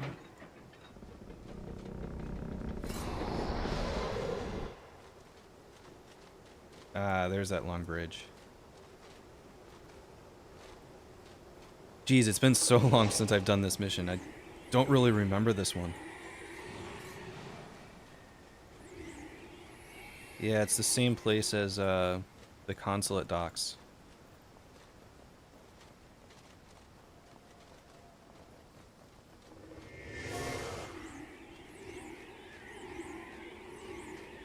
Oh, and there are enemies over here.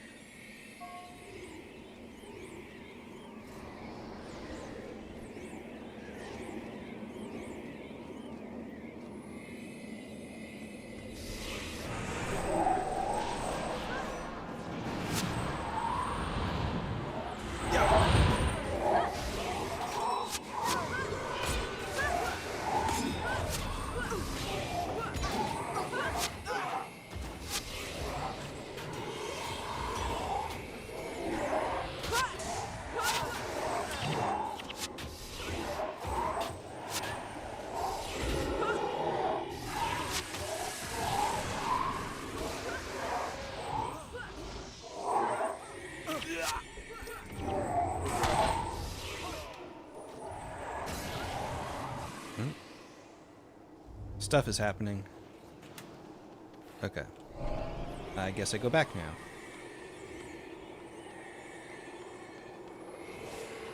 Oops, not that way. This way. 15 minutes to escape.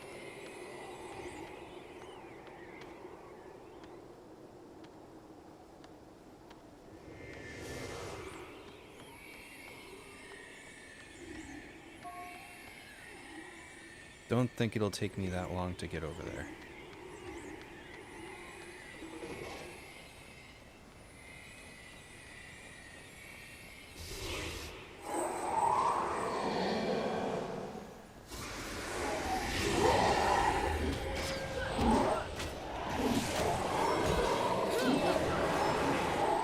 Dervish is pulling on my spirits. There we go. The eye.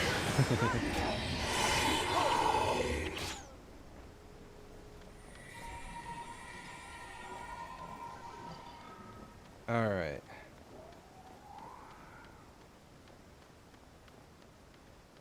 Looks like there are a lot of people here. So I will flag these guys down here.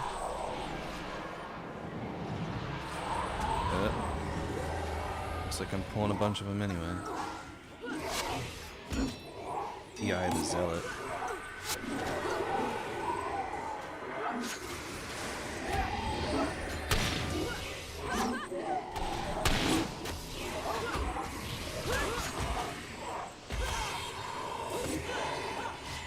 There's another Zealot.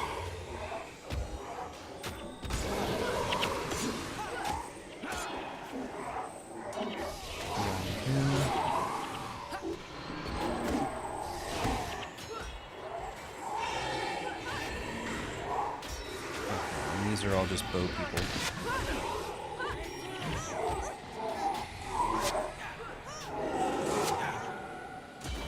Alright, looks like I'm getting through this okay.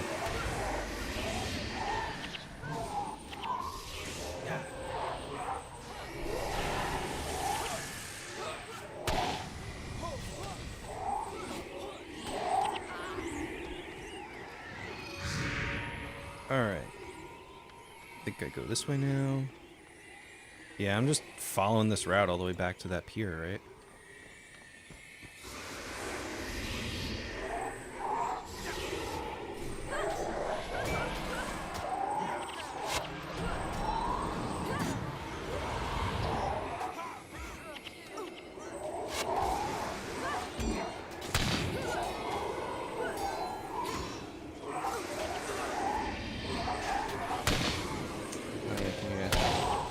Oh yeah.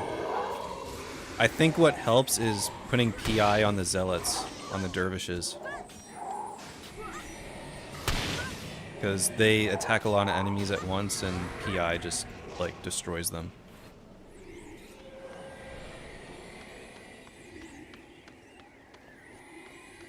Let me get all these guards. Yeah, this is... I'll just pull all these things in.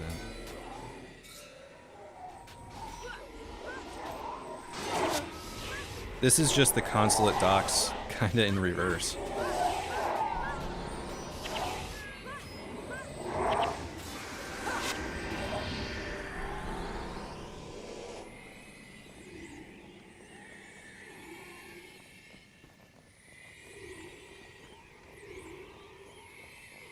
See if I could avoid that group up there. Yep, if I don't get stuck on the cart. And looks like there's a guard here. Just one guard. Sure. Alright, and now these guys. They won't. Oh, looks like I'm getting all of them.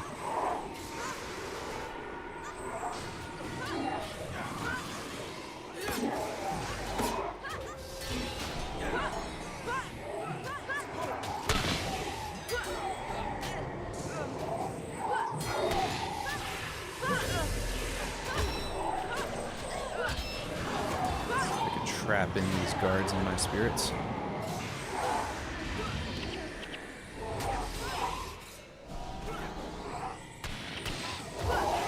Easy now.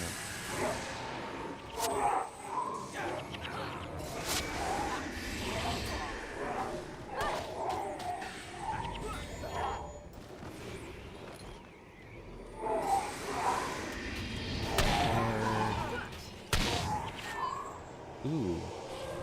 Is that what I think it is? Ha ha ha ha ha! That is worth something.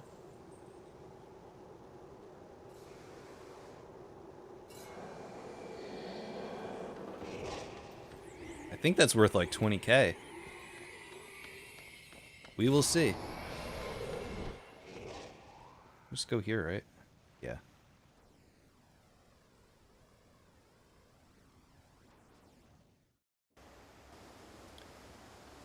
Modoc Crevice.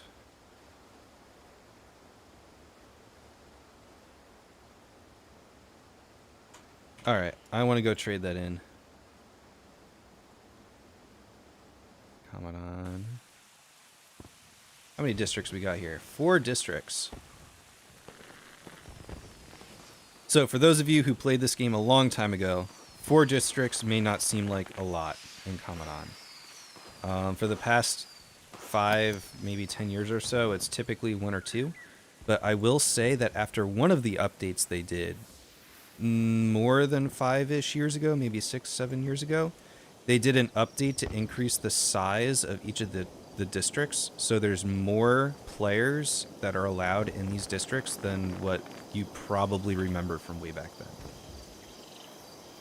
So even though there's less districts, there's probably just as many people or more. I don't know what the actual numbers are off the top of my head, but there are more. There's the Rune Trader. Alright, Windwalker, how much are you? Really? Only 3k? I remember that being like 20k. What the heck?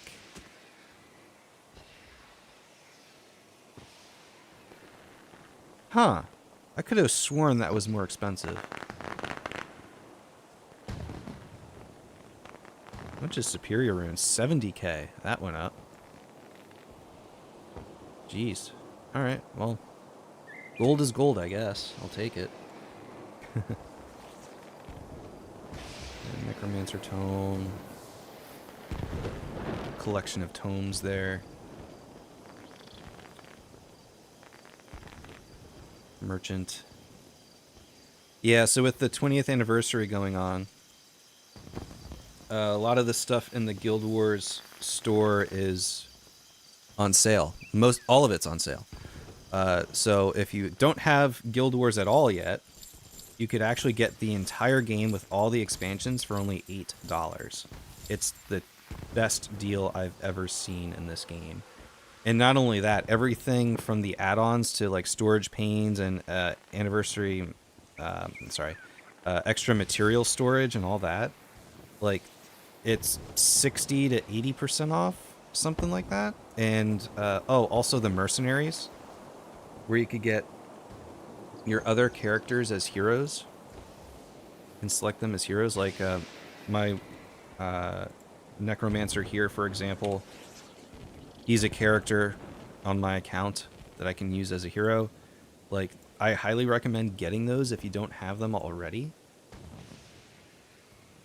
It's the cheapest I've ever seen it. And I'm not sponsored or anything like that. I'm just saying. Alright,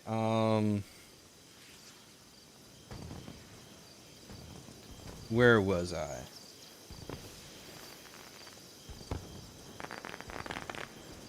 Was it Mata Crevice? Yeah. Ow. Okay, who do I need for this mission?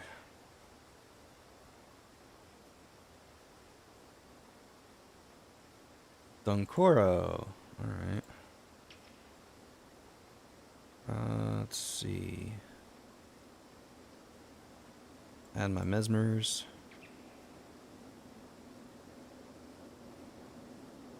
And my monk. What do I have on Dunkoro? Oh yeah, that thing. I probably don't need my healing necro if I'm taking Dunkoro, so I'll take my other mesmer.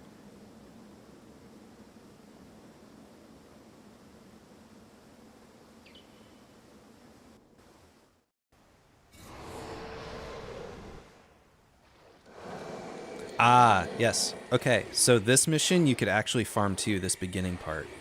And it's actually a really cool mission. I think I mentioned this yesterday, where there's a few spots in the game where you could farm Q8 weapons. This is one of those spots in hard mode. So you do this farm in hard mode with a ranger, and there's some enemies that come from this way, and these guys turn into enemies. Oh, do I have to talk to this guy first? Forget how that works. But anyway, like the enemies spawn, you group them up, you kill them, and they could drop Q8 weapons. It's very rare, but it's possible. And I think that has to do with it being hard mode, as well as these things being level 20. There we go. These guys are level 20. That has something to do with it. I forget how it works exactly. So you just go up here. Yep, a bunch of those guys spawn. And they're all level 20 here. Whereas if you look at any of these other guys way back there, they're above level 20. Which is normal for hard mode. And not only can you get Q8 weapons, I found that... Oh, speaking of which, I found that you get a lot of these. You get a lot of armor pieces. Or armor salvage items. So if you're hunting for superior runes or something like that, you could easily get them here. That's just something I've noticed. It's a quick little farm. I haven't done that in a long time.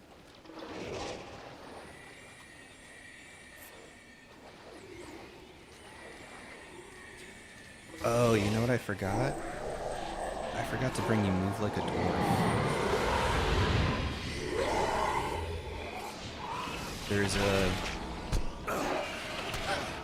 enemy up here that he like runs away from you, and it's a lot easier if you cripple him and attack him first.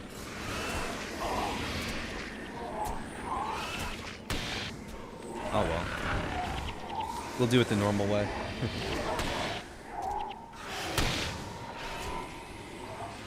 Yeah, Yimlad is one of those really good PvE skills. I usually take Pain Inverter. It's pretty universal as well.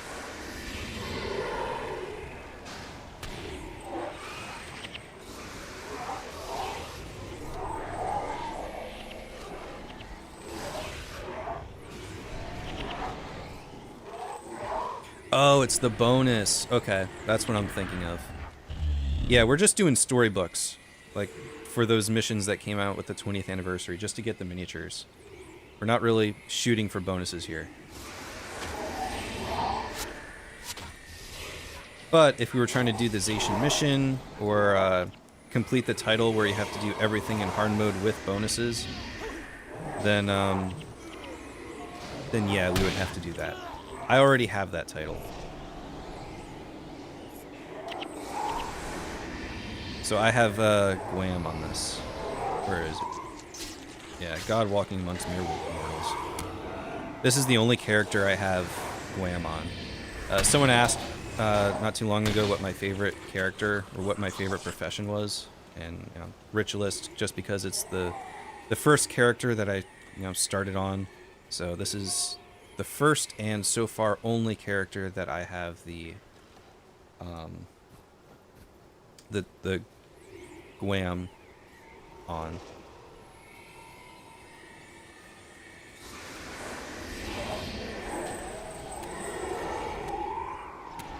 Yes, Pain Inverter is OP.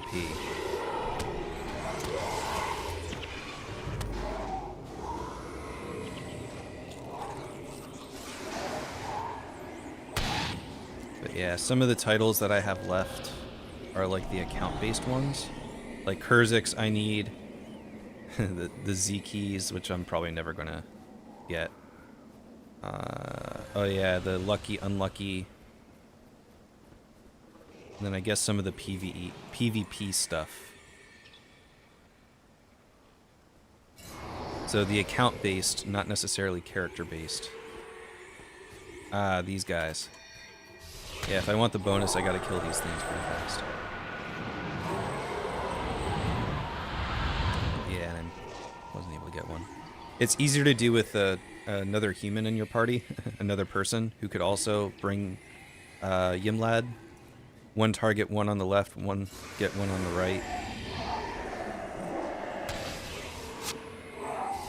It is what it is, though. Don't need the bonus.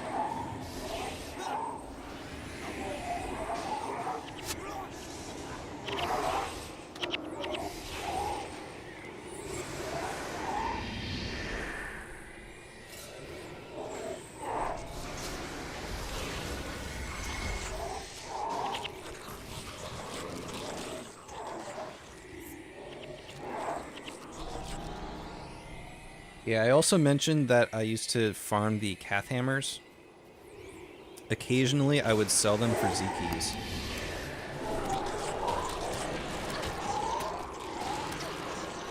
Instead of Ecto.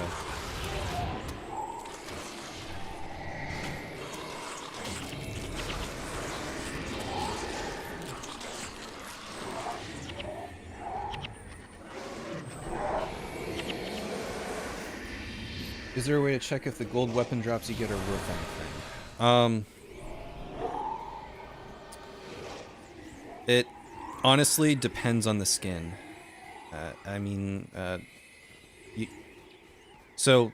No weapon is better than another. There's very few cases where a specific weapon is needed for a specific thing just because of its stats, where it has unique stats. Very, very few cases. So all weapons can be the same if you mod them the same. It's all the skins. So if you find a skin that is very rare, it would be worth something. But in terms of knowing how knowing how to tell if it's worth anything. That's just kind of experience. I've mentioned it earlier, but old school weapons are often worth something if they drop with the optimal stats. Because unlike the weapons in Nightfall or Eye of the North, they don't have an inscription slot. There's on old school weapons, one of the mod slots is randomized. One or two, or both. Mod slots are randomized, and therefore they become a lot more rare if you get something that drops with optimal stats. So like I was talking about my dragon staff here, this dragon staff only drops in factions, so it's only available in hard mode. This skin is not available with an inscription. So this one dropped with that 20% halves casting time of channeling magic spells, which is perfect for a ritualist, and it's also Q9 channeling. So this staff here is worth a lot of gold, a lot of money, a lot of ecto, even arm braces, I'm sure. In terms of inscribable stuff, that is really depends. Let's see. Hold on, where'd he go? Encoro, kick. Where's my necro? So the dungeons in Eye of the North, the end chests often drop a unique skin that is only available at that dungeon chest. This is a froggy, a frog scepter, and these can drop with any attribute, restoration, channeling magic, etc. So depending on what kind of froggy you get, like this is just a Q12 restoration, so this is worth a little bit, but not a lot. But if you were to get a Q9, one of the monk attributes, I forget which, I think that's the rarest or the most desirable, and that's worth a lot.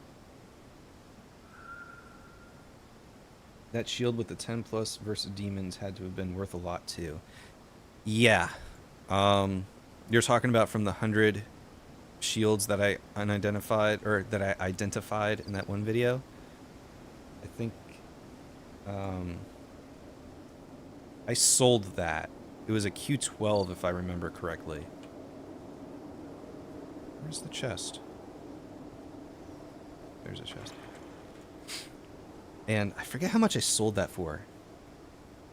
It was in the hundreds of ectos. I remember that.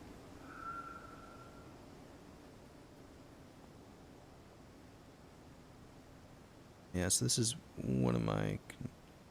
Let's see, where's my demon shield?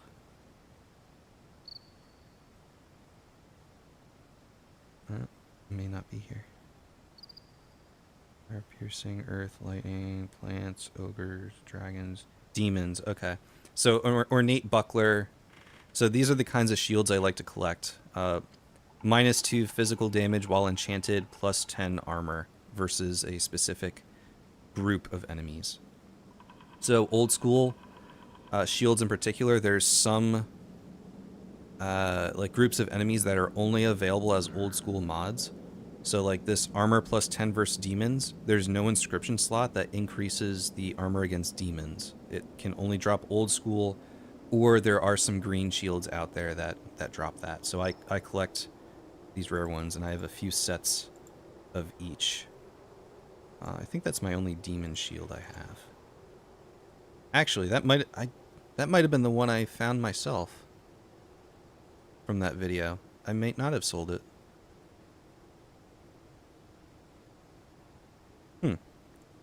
So I guess I still have it.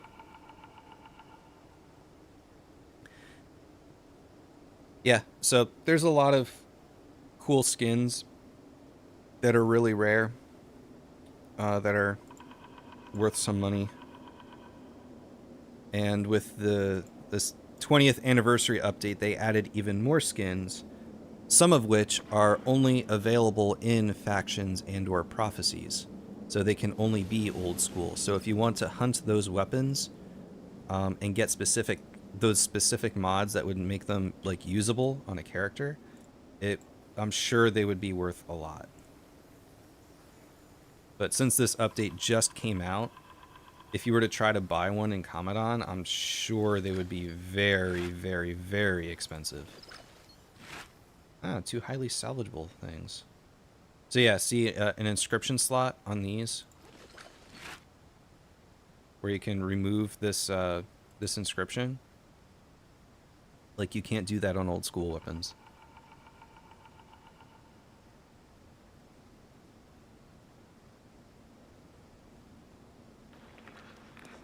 Recommend an easy class for prophecies. Probably Mesmer, but it's squishy. But once you get all the really good skills, it's really powerful. And if you use the right henchmen and heroes, you could go through pretty quick. Then again, it is squishy. Are ectos still the main currency? Yeah, ectos are still the main currency. But there's also arm braces, which you get from clearing the Domain of Anguish. Those are the next currency higher than ecto, and there's nothing really above arm braces. So I have 11 right now.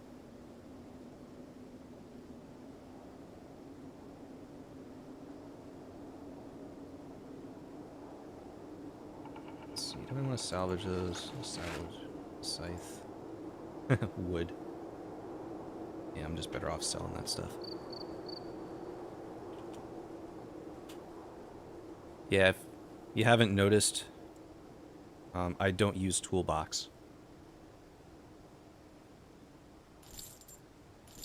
I've never used it, never had a need for it. Granted, I see a lot of really convenient features in toolbox, but I just haven't done it.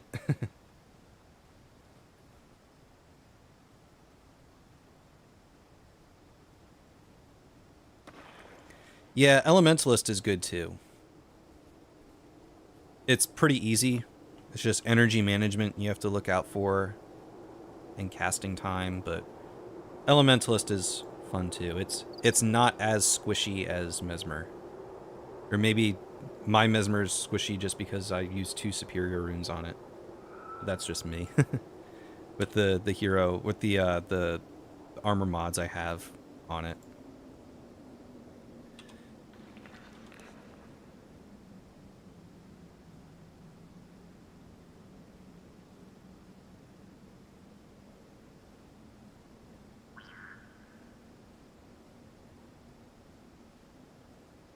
Okay, what is next? I think it's the orchard. I think it's that guy.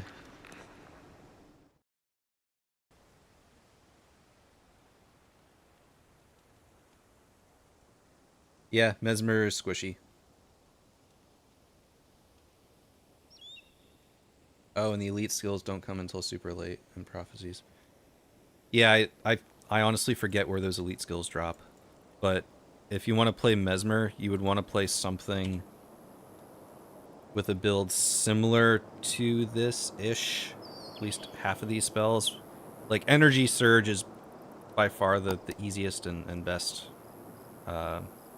Mesmer skill you can get.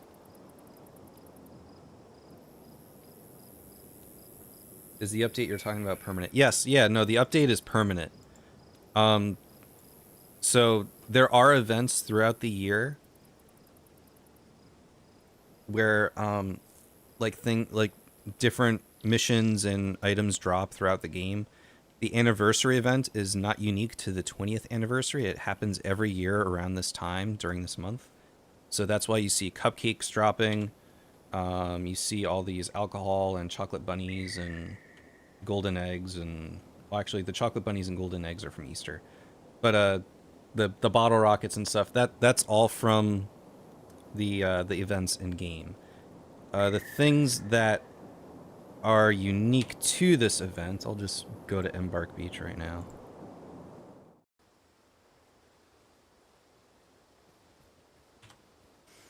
To the anniversary event, and let me grab my my chest real quick.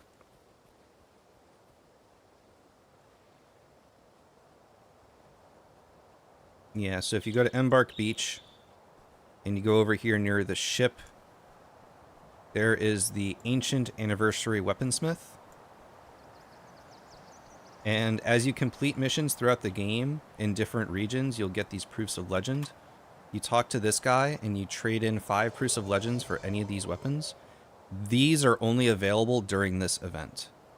If you're just starting this, I would recommend getting the Proof of Triumph first. With this in your party, you get access to capturing those 10 new elite skills that were released during the 15th anniversary update. Those you can get at any time throughout the year, but you can only get this Proof of Triumph during the anniversary event. So if you're going to get anything, I'd recommend getting this first, and then just go for whichever weapons you are interested in. The Mesmer shield is pretty good. It's fast casting for a shield. Here's that hammer I was talking about for the monk. Requires 9 divine favor, which is really good. Oh yeah, the soul reaping scythe. There's an interesting necromancer build that you could do with that, which is pretty interesting, pretty fun. Expertise sword. That one's good for like advanced speed clear kind of stuff if you're trying to min-max your damage. That one's pretty good. And then forget if there's any other interesting ones. Yeah, so this one, and also with the 20th anniversary update, you talk to this person here. And this is where you get those new miniatures. Well, newly released. They were released, but they used to be released to only a very few specific players, like less than a few dozen were given out in some cases. So these are new missions.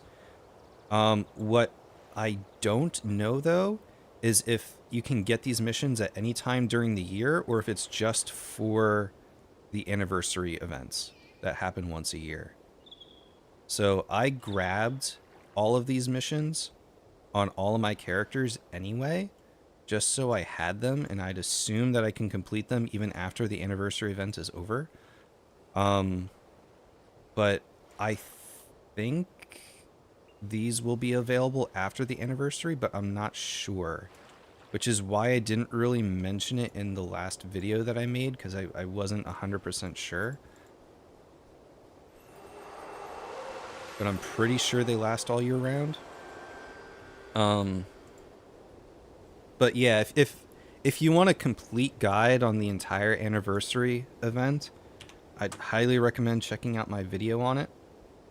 I did a full in-depth guide of everything that happens during the anniversaries. And I also recently made a video last week about the 20th anniversary update. But if you look at the 15th anniversary update video, that explains everything. And I did that one last year. Alright, back to the orchard. Now this is the solo mission. So I am going to take Drunken Master.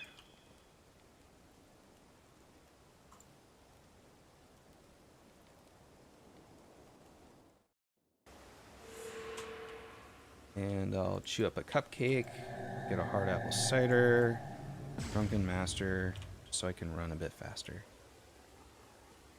So this is another one of those missions you can do really quickly to get a proof of legend.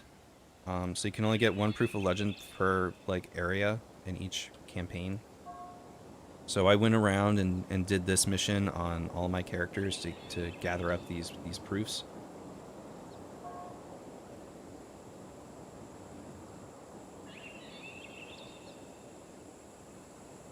Yeah, like I said, I grabbed all those missions on all of my characters, just in case.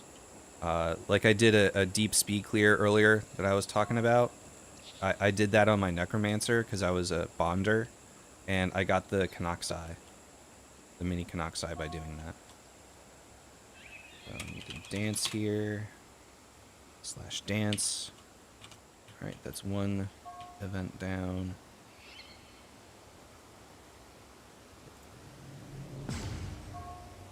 Drunk, run around.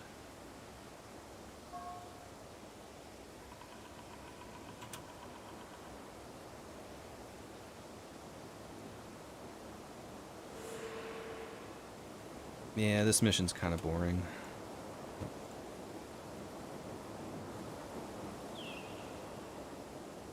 It's easy with Ritualist, though. Spirit Spammer. To fight all the enemies at the end.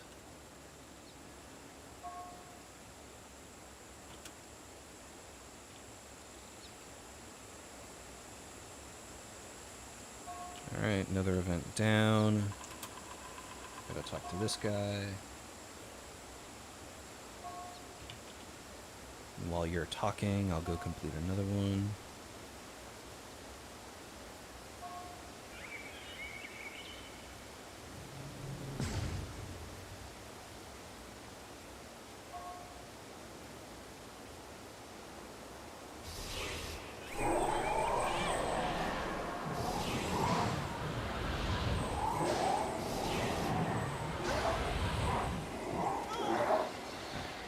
Collect the vase. Run back here.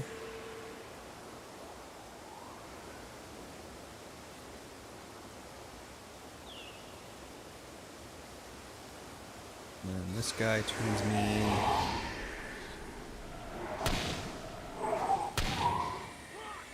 Alright, that one's done.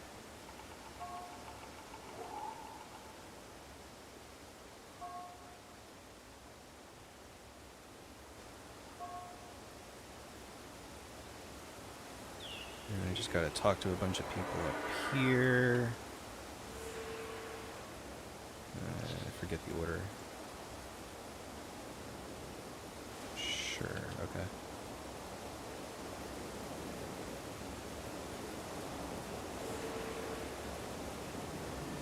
Alright, 4 quests done. Do I talk to you? Yeah, okay. Alright, now the Scree people come in and I just gotta kill them.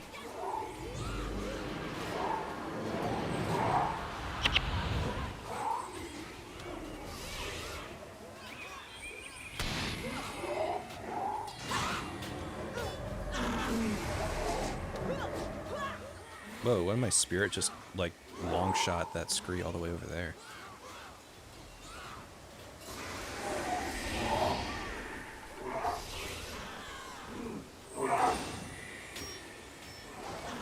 Oh, golden food tray. Don't need that.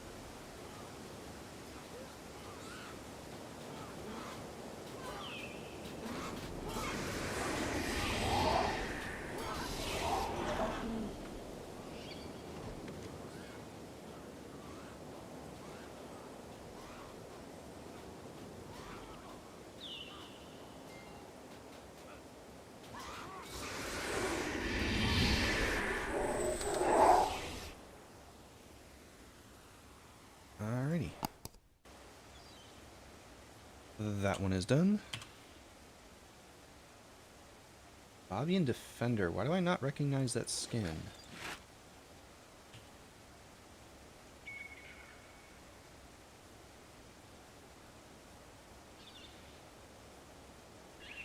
Huh. Oh well.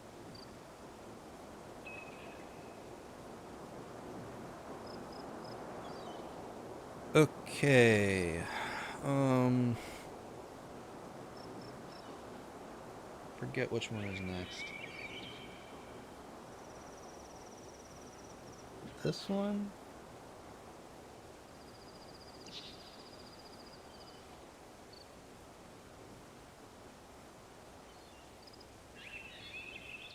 I think it's this one.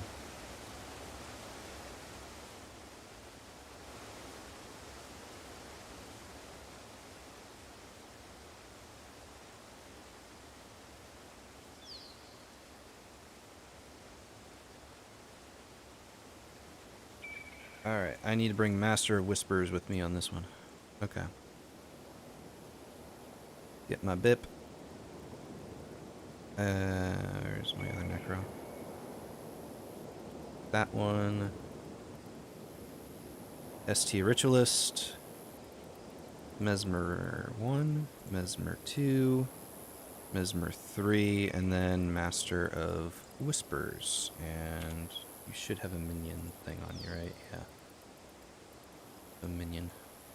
Okay. Oh.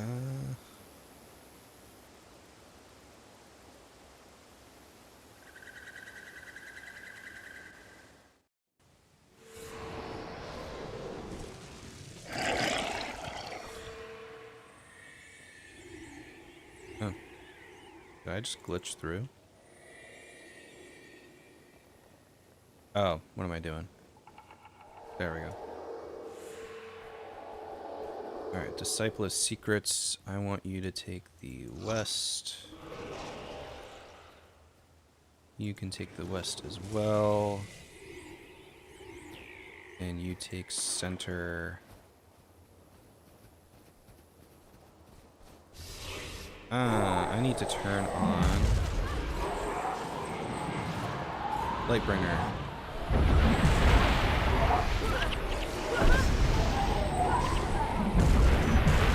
Oh, I forgot to put PI back on.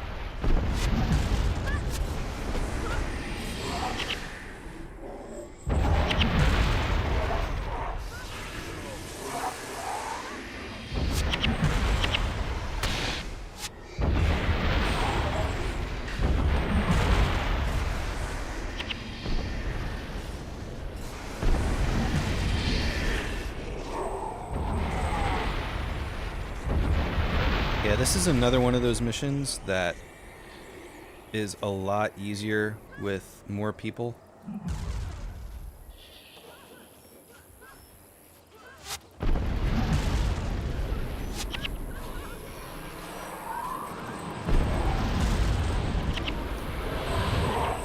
I'm gonna leave two like here,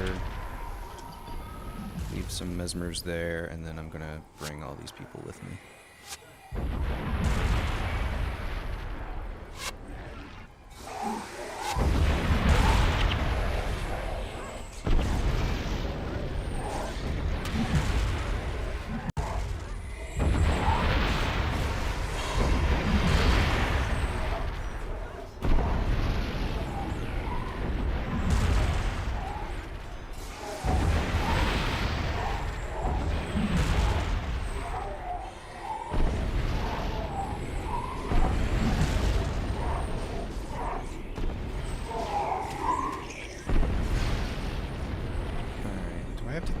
These, or am I holding off or something? I forget.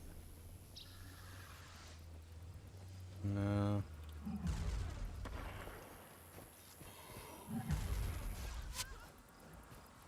I forget how this mission works.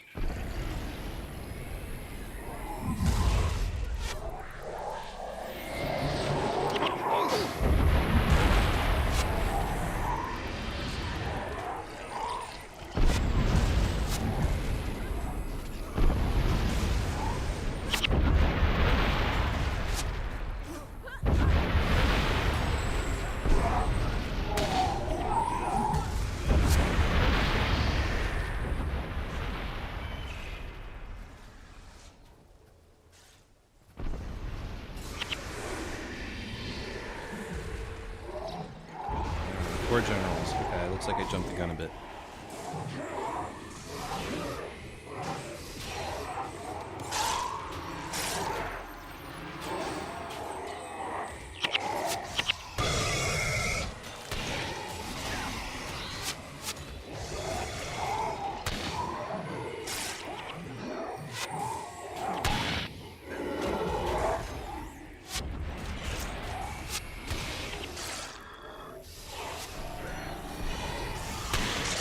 gotta get back to the East Bombardment.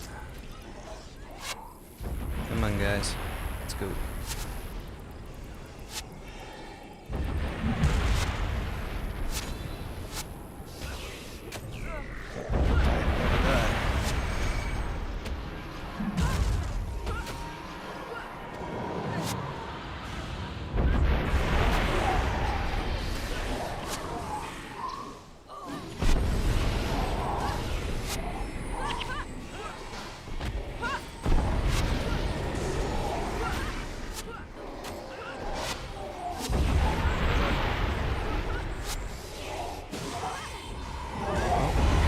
These things are all over the place.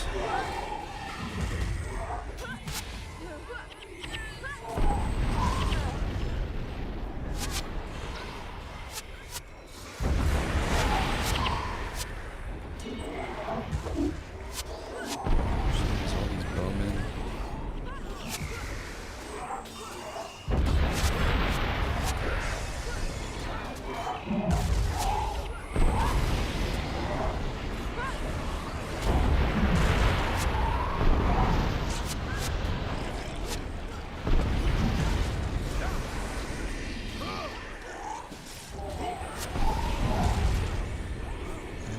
They just keep coming.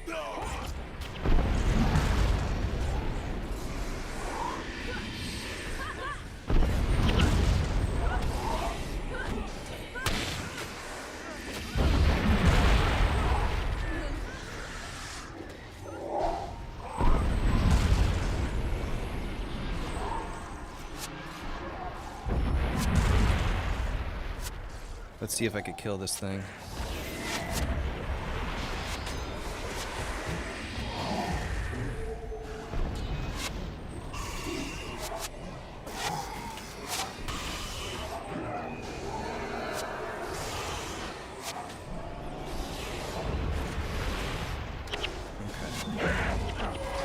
That's one of the 4 that should make things a little bit easier. Let's go back here and kill this thing.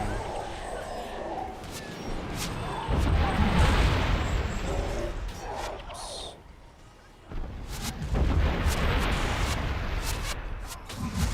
Looks like the west gate is doing pretty well. Why am I taking so much damage?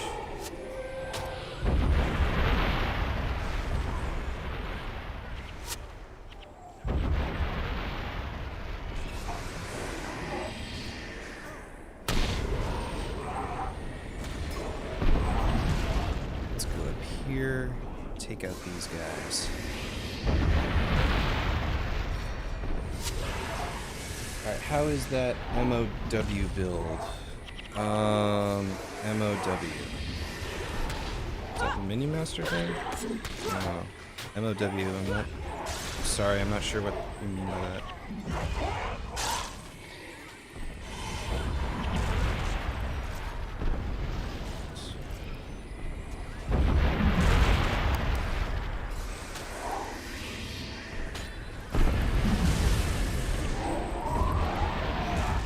Oh shoot, they're conquering the West Bombardment.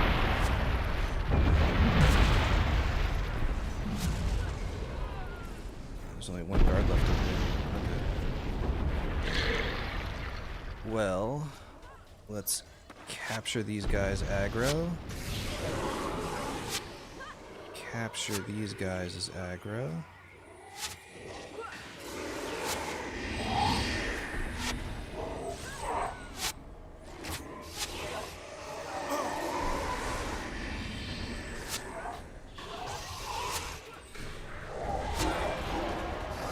Try to get this Paragon guy.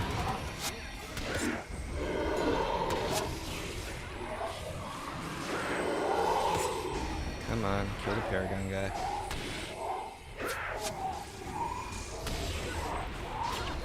Alright, 2 of 4. Alright, gotta run back over here because they are getting swarmed.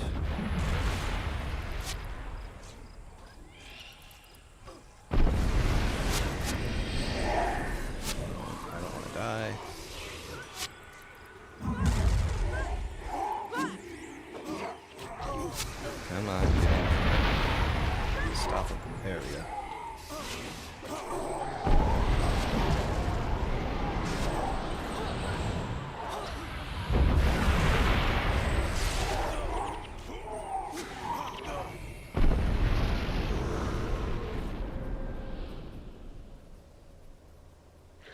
Alright. Those guards can get them. We'll take these guys out over here on the right.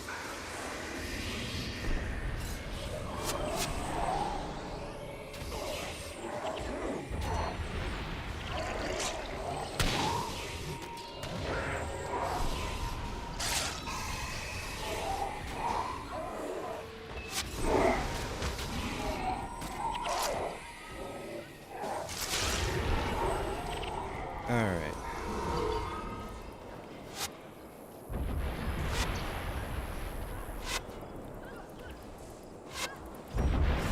So, that basically means we just have this one guy up here.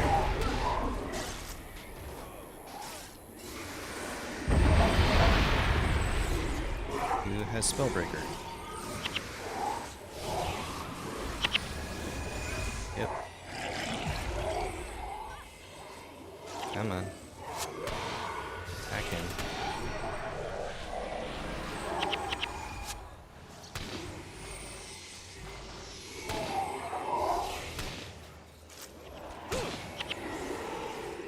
There we go. Did I get master rank on that? We have them on the run. It'll be months before they can muster a credible threat. Perhaps now you can help us against Varish, Prince. Yes, I did.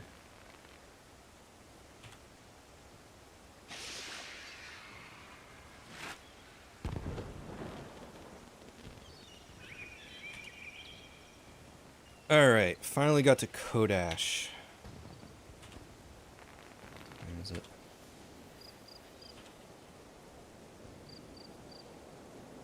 So, I finished up the Prophecies campaign earlier. Just finished up Factions earlier tonight. And we got through just about half of Nightfall. Wow, we're making some pretty good progress here. It's getting pretty late here, so I think I'm going to call it a night. I really appreciate everyone tuning in and watching the stream. Hope you guys enjoyed it. And, yeah, I'm tired. I'm gonna head to bed. So just good luck, have fun, and thanks for watching. I'll catch you guys next time.